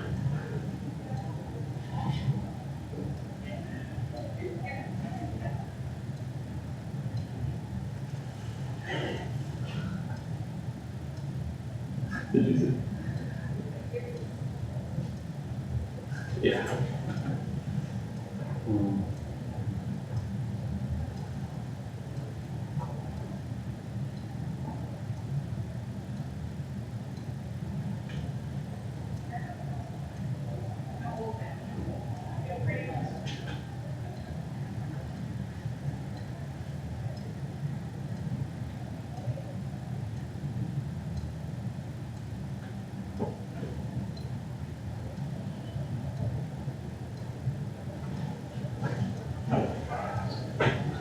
Got 5 more minutes, so.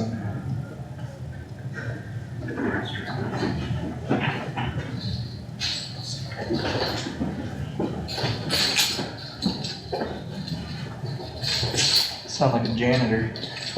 Yeah.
Still getting rain?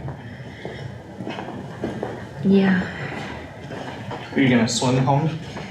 I might You're not gonna make swim it when through, you get home. I might not make it through my road. One lane was closed on the way here, and north of us, there's a car in the ditch that was washed out. It's bad.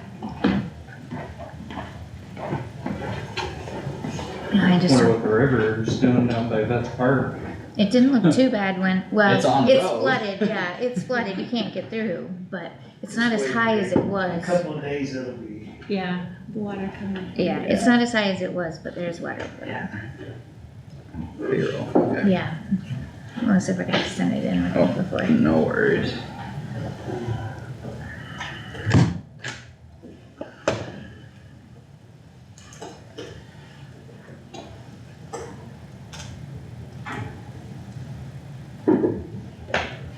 There we go.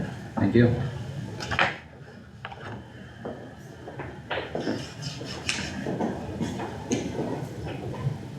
Let's go see what the radar's doing.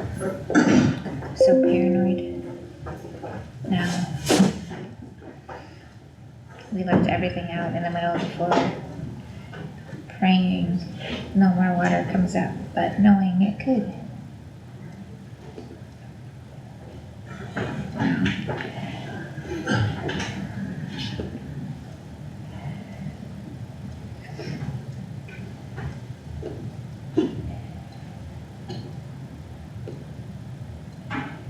No, that does not look good. Never seen so many different colors on a map before. No, not this one. Ooh. Yeah, that's not real pretty.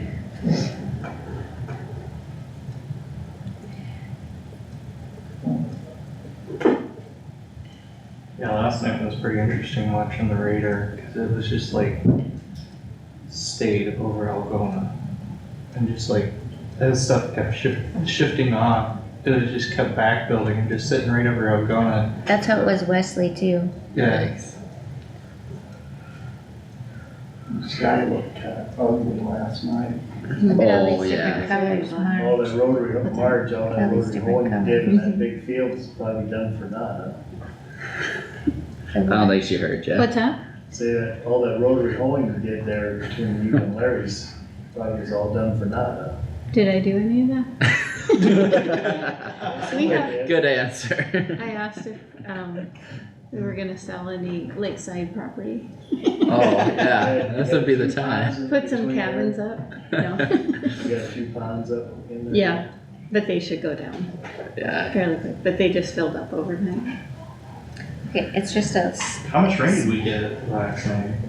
6 inches in Wesley. I got 6 inches. Morning, Tyler. Probably. Morning, Tyler. Just a small area and a flood warning. It's right over all of us. Why can it be all down there?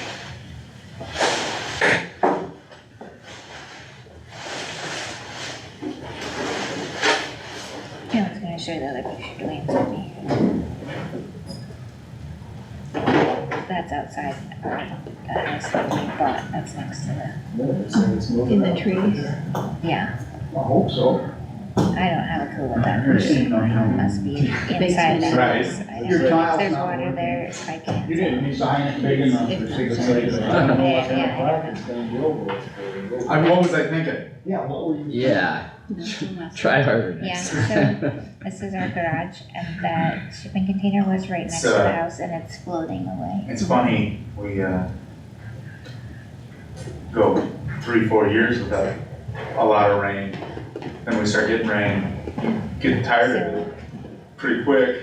You can't see here because, but this is There's- north of us. That's there's all stuff I'd like to washed see get done. Yeah. But I was trying to do a And of video, course, it didn't now work, but it you rains. can't see it, but there's a car right there that hit all this Well, stuff. I think we're ready for you here on this voluntary annexation report, Tyler. So, Good morning, all. and we do have it in our packet, so. Okay, All so the board has access to that. You have that available to you. Yep. I can give a rundown on this. I was tasked with reviewing some ground owned by Robert Weber in Drainage District number 4. It's in the southeast quarter of the northeast quarter and the southwest quarter of the northeast corner of section 33 of Ramsey Township, that's township 98 north, 28 west. There are a total of 39.5 acres that he owns and is submitted for review for tiling to lateral 2 of drainage district number 4. These are half 40s that are lie right on the edge of a watershed divide between drainage district number 4 and drainage district number 80. There was recently an improvement project completed on drainage district number 4 lateral 2, and because of that, Mr. Weber has requested that that area be analyzed and considered for annexation into the district so that the total of the area can be independently tiled towards that system. There are again 20 acres in one parcel and 19.5 in another. Currently in both of the schedules for drainage district number 4's main open ditch, as well as that lateral 2 schedule, of the 20 acre tract, 15 acres is considered benefited, and on the 19.5 acres, 10 acres is considered benefited, leaving 5 and 9.5 acres to be voluntarily annexed. As part of these reviews, we do and consider what is naturally benefiting from the landscape, what would flow to that were there no systems involved at all. Of that review, it was found that just over 21 acres of that 39.5 is considered, would be considered naturally benefiting from that facility. So not certainly all of it that would facilitate a typical annexation. As part of this review as well, it was calculated the effect that those areas would have on the capacity of the system were they allowed to drain to it.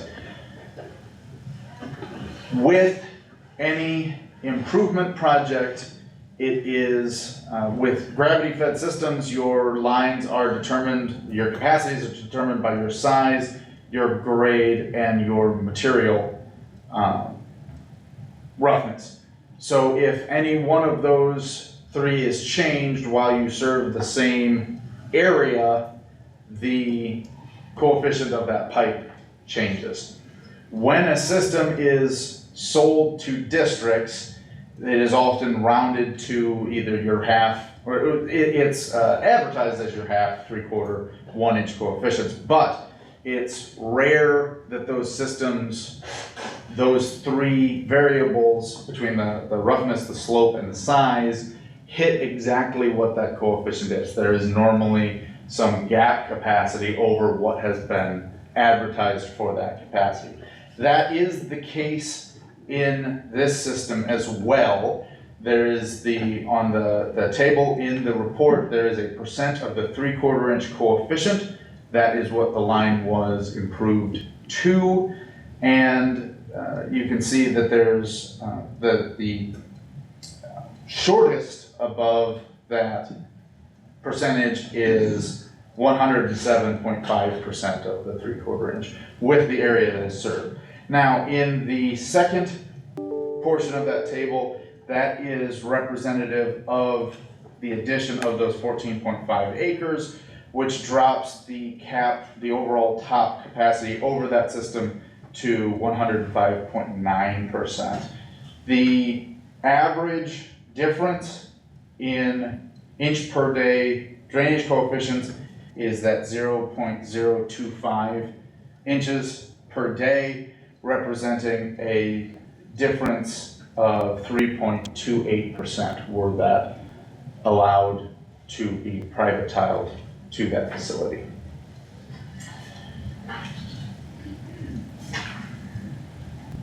Because of the nature of this and the recently completed improvement project, it is my recommendation that if these lands are considered and allowed to be independently drained, privately drained to that system, that they receive a back assessment for their portion of that improvement project as if they had been in at the time of the improvement.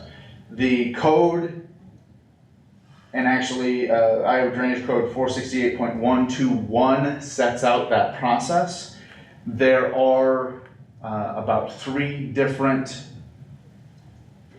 availabilities that trigger or trip as part of issuing back assessments, and improvements that capture additional lands is one of those availabilities that the district is able to back assess those amounts.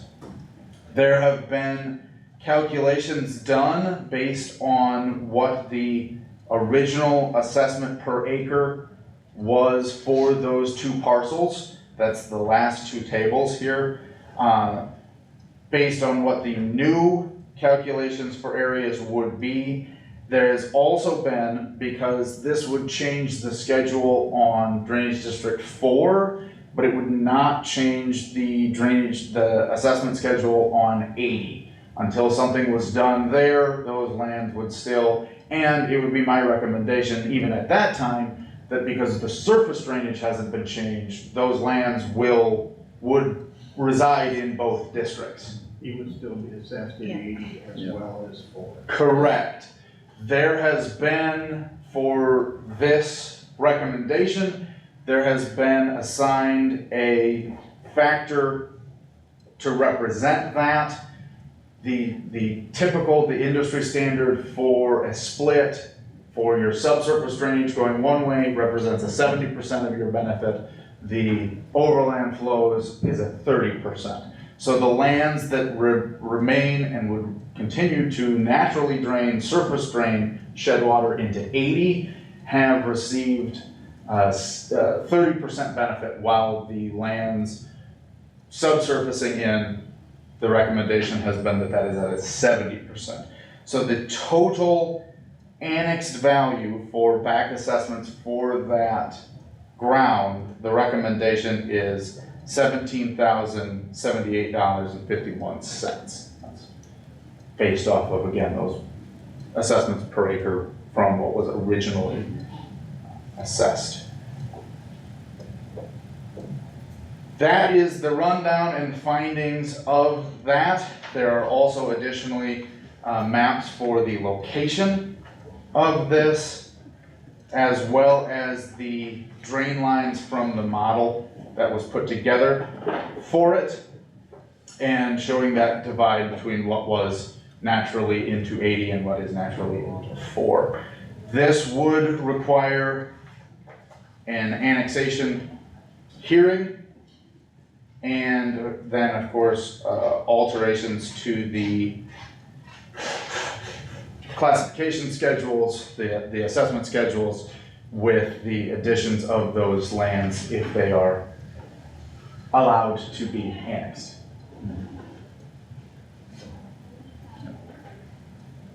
There was also, I should say, the understanding that because this is a voluntary annexation, that not only those back assessments, but also the engineering and the review, the time that I have in it, would be assessed to the landowner. The last thing I'll say is that while it was found that this isn't naturally or within that watershed, I will say it makes all the sense in the world for Mr. Weber to want to private tile this to that new facility.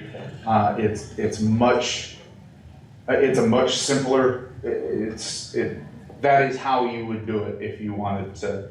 He doesn't have a good option going in. Right, the other way, The Union Slough is not. the other way he's going farther and he's crossing more roadways, and it drains then to the slough, which can be difficulties in and of itself getting access. There's there's a whole host of reasons why it makes sense for him to go that way. It's just in my review, I can't say that this is as easy an annexation as some of them we've seen where the land should have always been in. There's no easy access into 80 going into the slough. Yep. Right. None. I think there's an intake in the ditch, isn't there? For his outlet in that corner. To go into 80. And I think the Union Slough is at like 1,125 feet sea level. Whereas he's headed, I don't know what that open ditch is. We got a lot more pipe yet to the 84 open ditch than we do. If there is an outlet, it's not something that's a district facility. There's nothing that shows on 80s. And this really isn't the time for public comment, that would be at the public hearing. Is there any other thoughts or questions from the board?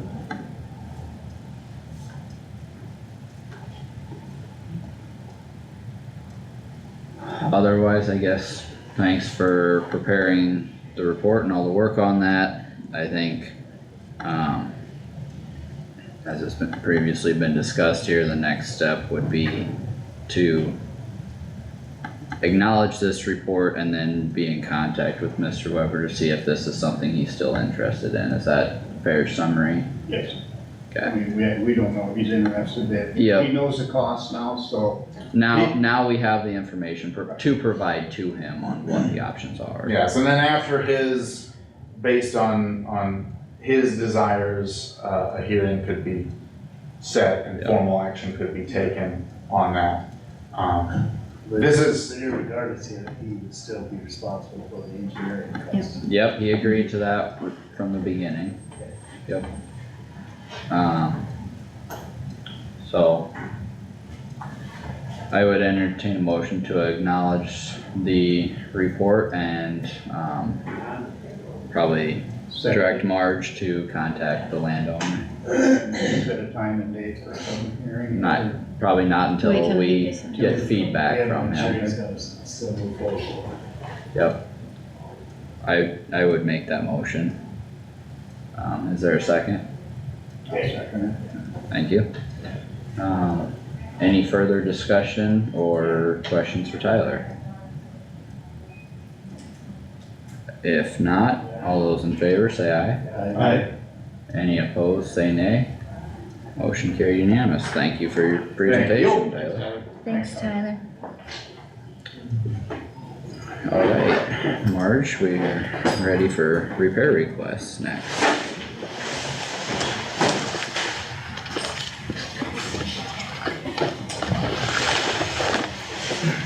Just let me know when I'm needed again. Thanks, Thanks, Tyler. Tyler. Thank you.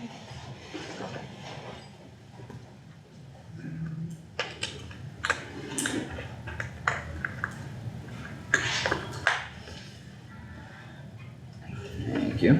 Probably gonna get a bunch more next week. You are? Huh? No, I said we probably will get a bunch more next week.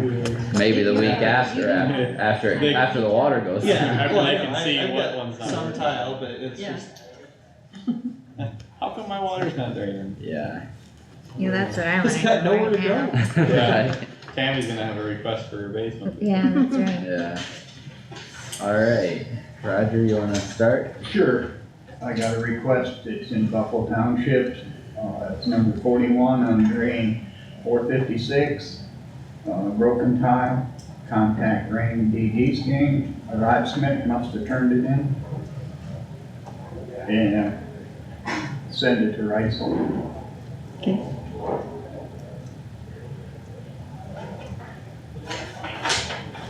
And then I have another one here. It's in German Township, it's on WK 2066, it's repair number 40. Broken intake in Jane Allen's field. And I probably would recommend that the road department does this one.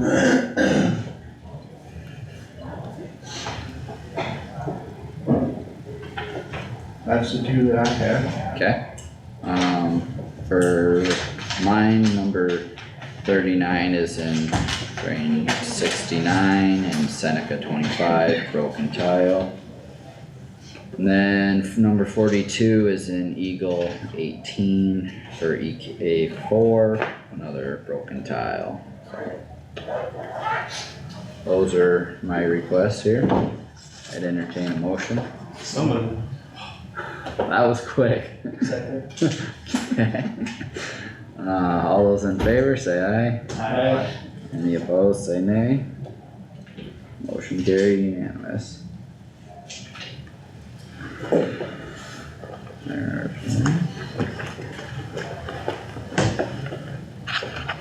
Alright, anything else for drainage from the board for Marge?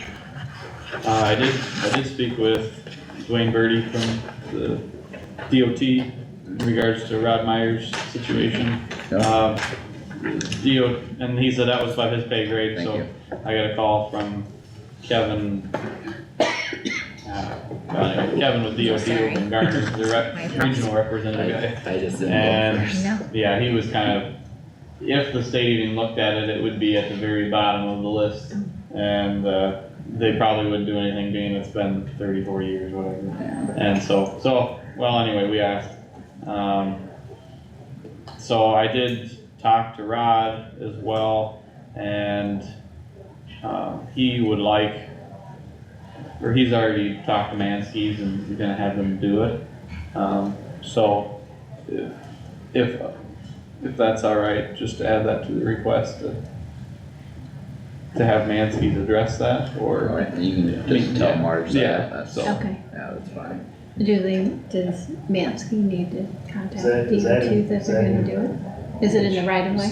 No, It's in the no, roads. anything in the right of way, the DOT, and that's what they said, anything in the, that has to do with the right of way, they will address, but anything outside the right of way. So this is So in the this field? works all in this. Okay. This is all in the field, yep, yep. Okay. Just wanna make sure that he wasn't digging in the ditch. Correct, Yep. yep, yep, Okay, so, yep, so put Mansky's on that, I guess.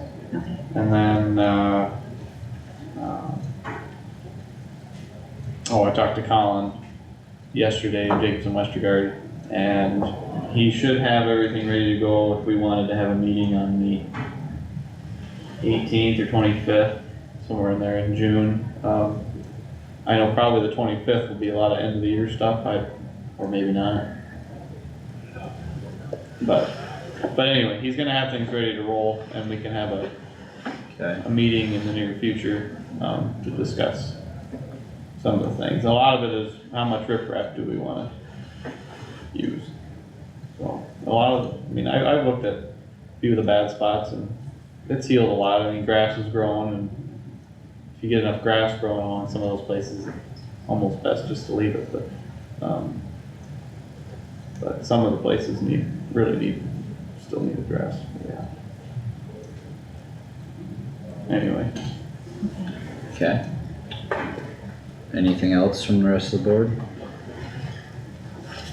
Otherwise, we got a response from Union Pacific here, I think it just came in yesterday, and this is in regards to drain 90.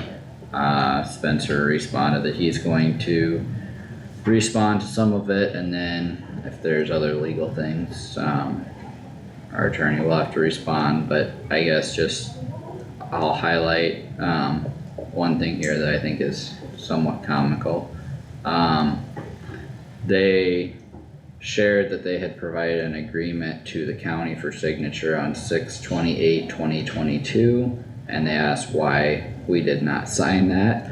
And that agreement had the district paying for everything, so why did we not sign a $400,000 bill? Because it should have been their responsibility from the beginning, but, now the state law has clarified that, so I guess we will have to respond to a few more of those things. They do have some concerns about whether the proposal with the 60-inch steel pipe would have, a constant 3 feet of water that could negatively impact the structural integrity of the pipe and the surrounding railroad infrastructure. So they asked for for the county to ensure the system upgrade is completed promptly. And I don't know that we can really entertain that with the remonstrance that was filed. So, They got more of an issue with the water that's deteriorating their pilings, I would suggest. well, they're concrete for the bridge there. But it's always underwater. I know. But that may be something, it might be less work to get them to replace the same size pipe that's there now than trying to get the 60-inch pipe put in. I don't think it would make any difference if you replaced it with the same size as it is now, because we're not upgrading anything going north, so why do a 60? Well, and even the upgrades to the south were talked about, but the remonstrance was filed, so I don't know that that's even a possibility. I guess I'm not 100% sure on what it would take to bring that back. I guess with the remonstrance, I thought that pretty well ends the conversation. So, Unless they change their mind after all this rain, huh? who knows? But I guess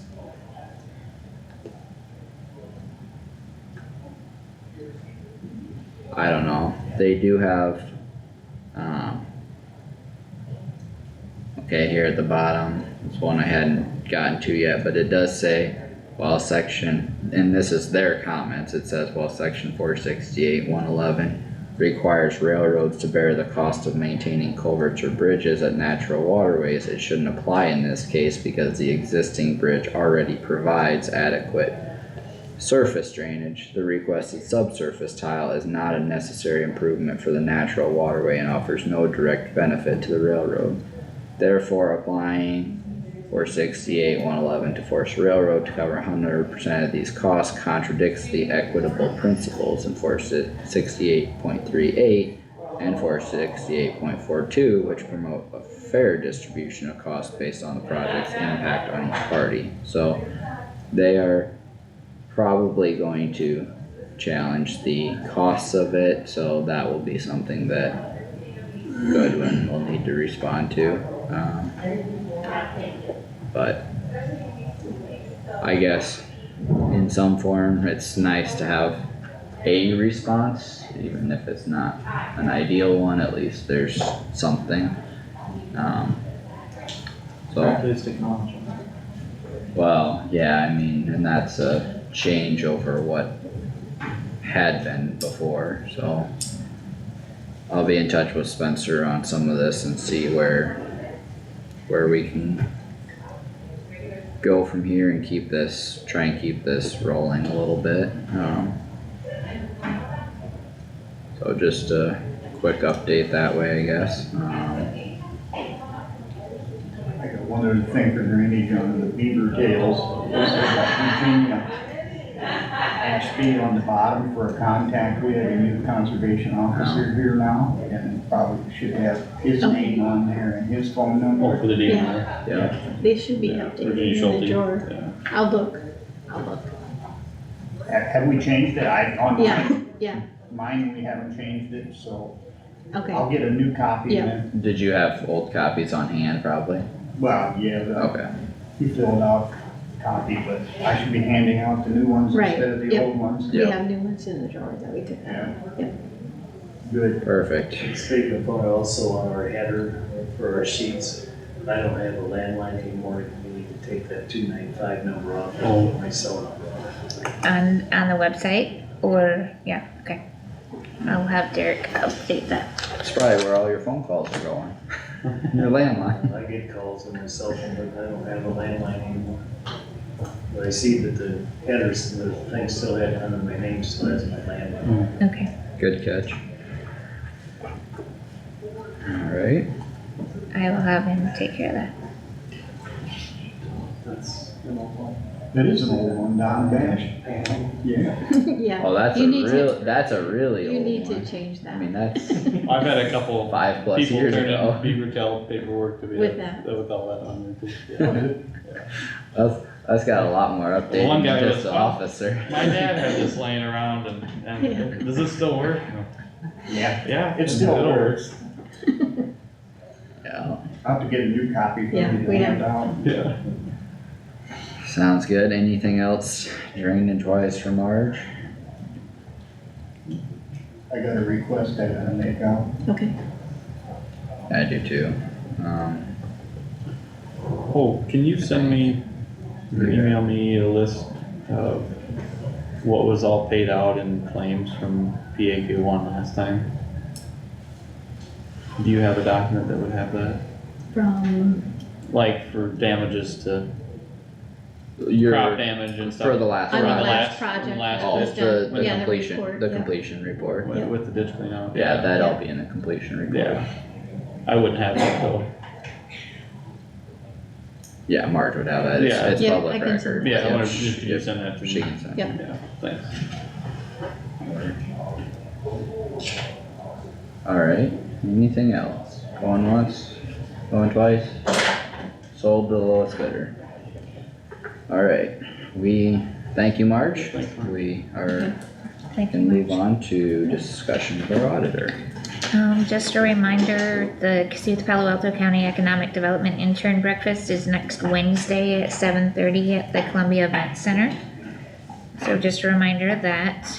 Next Tuesday, the 28th, we have the public hearing for road closure, Road 139 by resolution. We also have a discussion regarding the solar ordinance moratorium with Todd. Discussion with emergency management coordinator regarding the building on Phillips Street. And then, notice of vacation of county road. I guess that's the same one I just said. Then just our regular things. We are not gonna have a meeting on June 4th. Brittany had already sent out an email telling everybody we weren't gonna have a meeting and to have claims done the week before, so, we won't be here on the 4th, we'll just take care of it the week before then. So no meeting, we'll do claims next week, so no meeting on the 4th. And then, 2 weeks till the primary election, so we're full election, mode, doing absentee voting at our counter until the day before the election. We have our third election official training this afternoon, and then we have our public test on Thursday. And I think that's all I have. Perfect, thanks. Mhm. No meeting before, No meeting the 4th. I wasn't gonna be here anyhow. Perfect. That was me too. I guess I that's guess it all- wasn't gonna work that's anyway, all so, set. What, why, Primary, well, that's a primary day. yeah. And we'll talk about that next week as a reminder too, I'm sure, so. When does voting open up? It's open now. Oh, it's open now. Yep. Okay. Absentee. Yep. Alright. Jack, anything for? Yeah, we had a early chat with yesterday, long meeting all morning, started out with RFPs from all the providers, went through all the RFPs and, graded them, appointed them on our point sheet, and then, made cuts where we thought where cuts needed to be made. Cause we didn't, with the money that was requested, we didn't have enough funds to cover 100%, so we went through it, had to cut back some of that. Then we went to the finance meeting after that and, went over again the RFPs and the budget sheets and made the changes on there to present to the entire board. Then we had a regular board meeting after that. And, one thing that Selena's, asked for a 4% increase in pay. She was at like 29.9, because she's looking at going to a lot more meetings this next year because of the talk about regionalization of early childhood. And so she's gonna be having quite a few more meetings and discussions on that. And then, just the other one, going over the budget sheets and explained everything to the entire board. And then, all the providers made their reports, so we had about, I think there was like six or seven providers that gave reports, and I took care of all morning, so. Roger? I went to NICOG meeting on the 13th, and I forgot to tell you that the federal government came through finally with 930,000, and the state come through with 120,000, which brings our 8 months ending fund balance to 399,699.88 in net asset change. And operating income was 1,157,936 for the 8 months. And operating income adjustment for a profit of $1,104,686 for the 8 months. So it's came out of it fine with the infusion of cash from the federal government and the state. Other than that, we were hurting. And I think I mentioned it last week, Burton Bancroft broke down, it's a sizable grant approved, but we don't know if we're gonna get the money yet, but the grant was approved. So that's good for those two cities. Yeah, that's good. And that's all I had. Okay, thanks. Josh? I did not have any meetings. I was gonna have North Iowa Community Action today, but with the weather, they decided to postpone it tomorrow. Okay. Otherwise, no meetings, and I got Care Connections next week. Okay. I had a CIJDC executive committee meeting last week. That was quite a long meeting, but we've got our full board meeting this Friday, so. That'll probably be a longer one too with the budget and everything else that's on the May agenda. This time of year is usually a long one, so. That's what I got. I think everything else we've discussed. Rejected. We have a motion, is there a second? Second. Any discussion? All those in favor say aye. Aye. Any opposed say nay. We are adjourned at 10:22.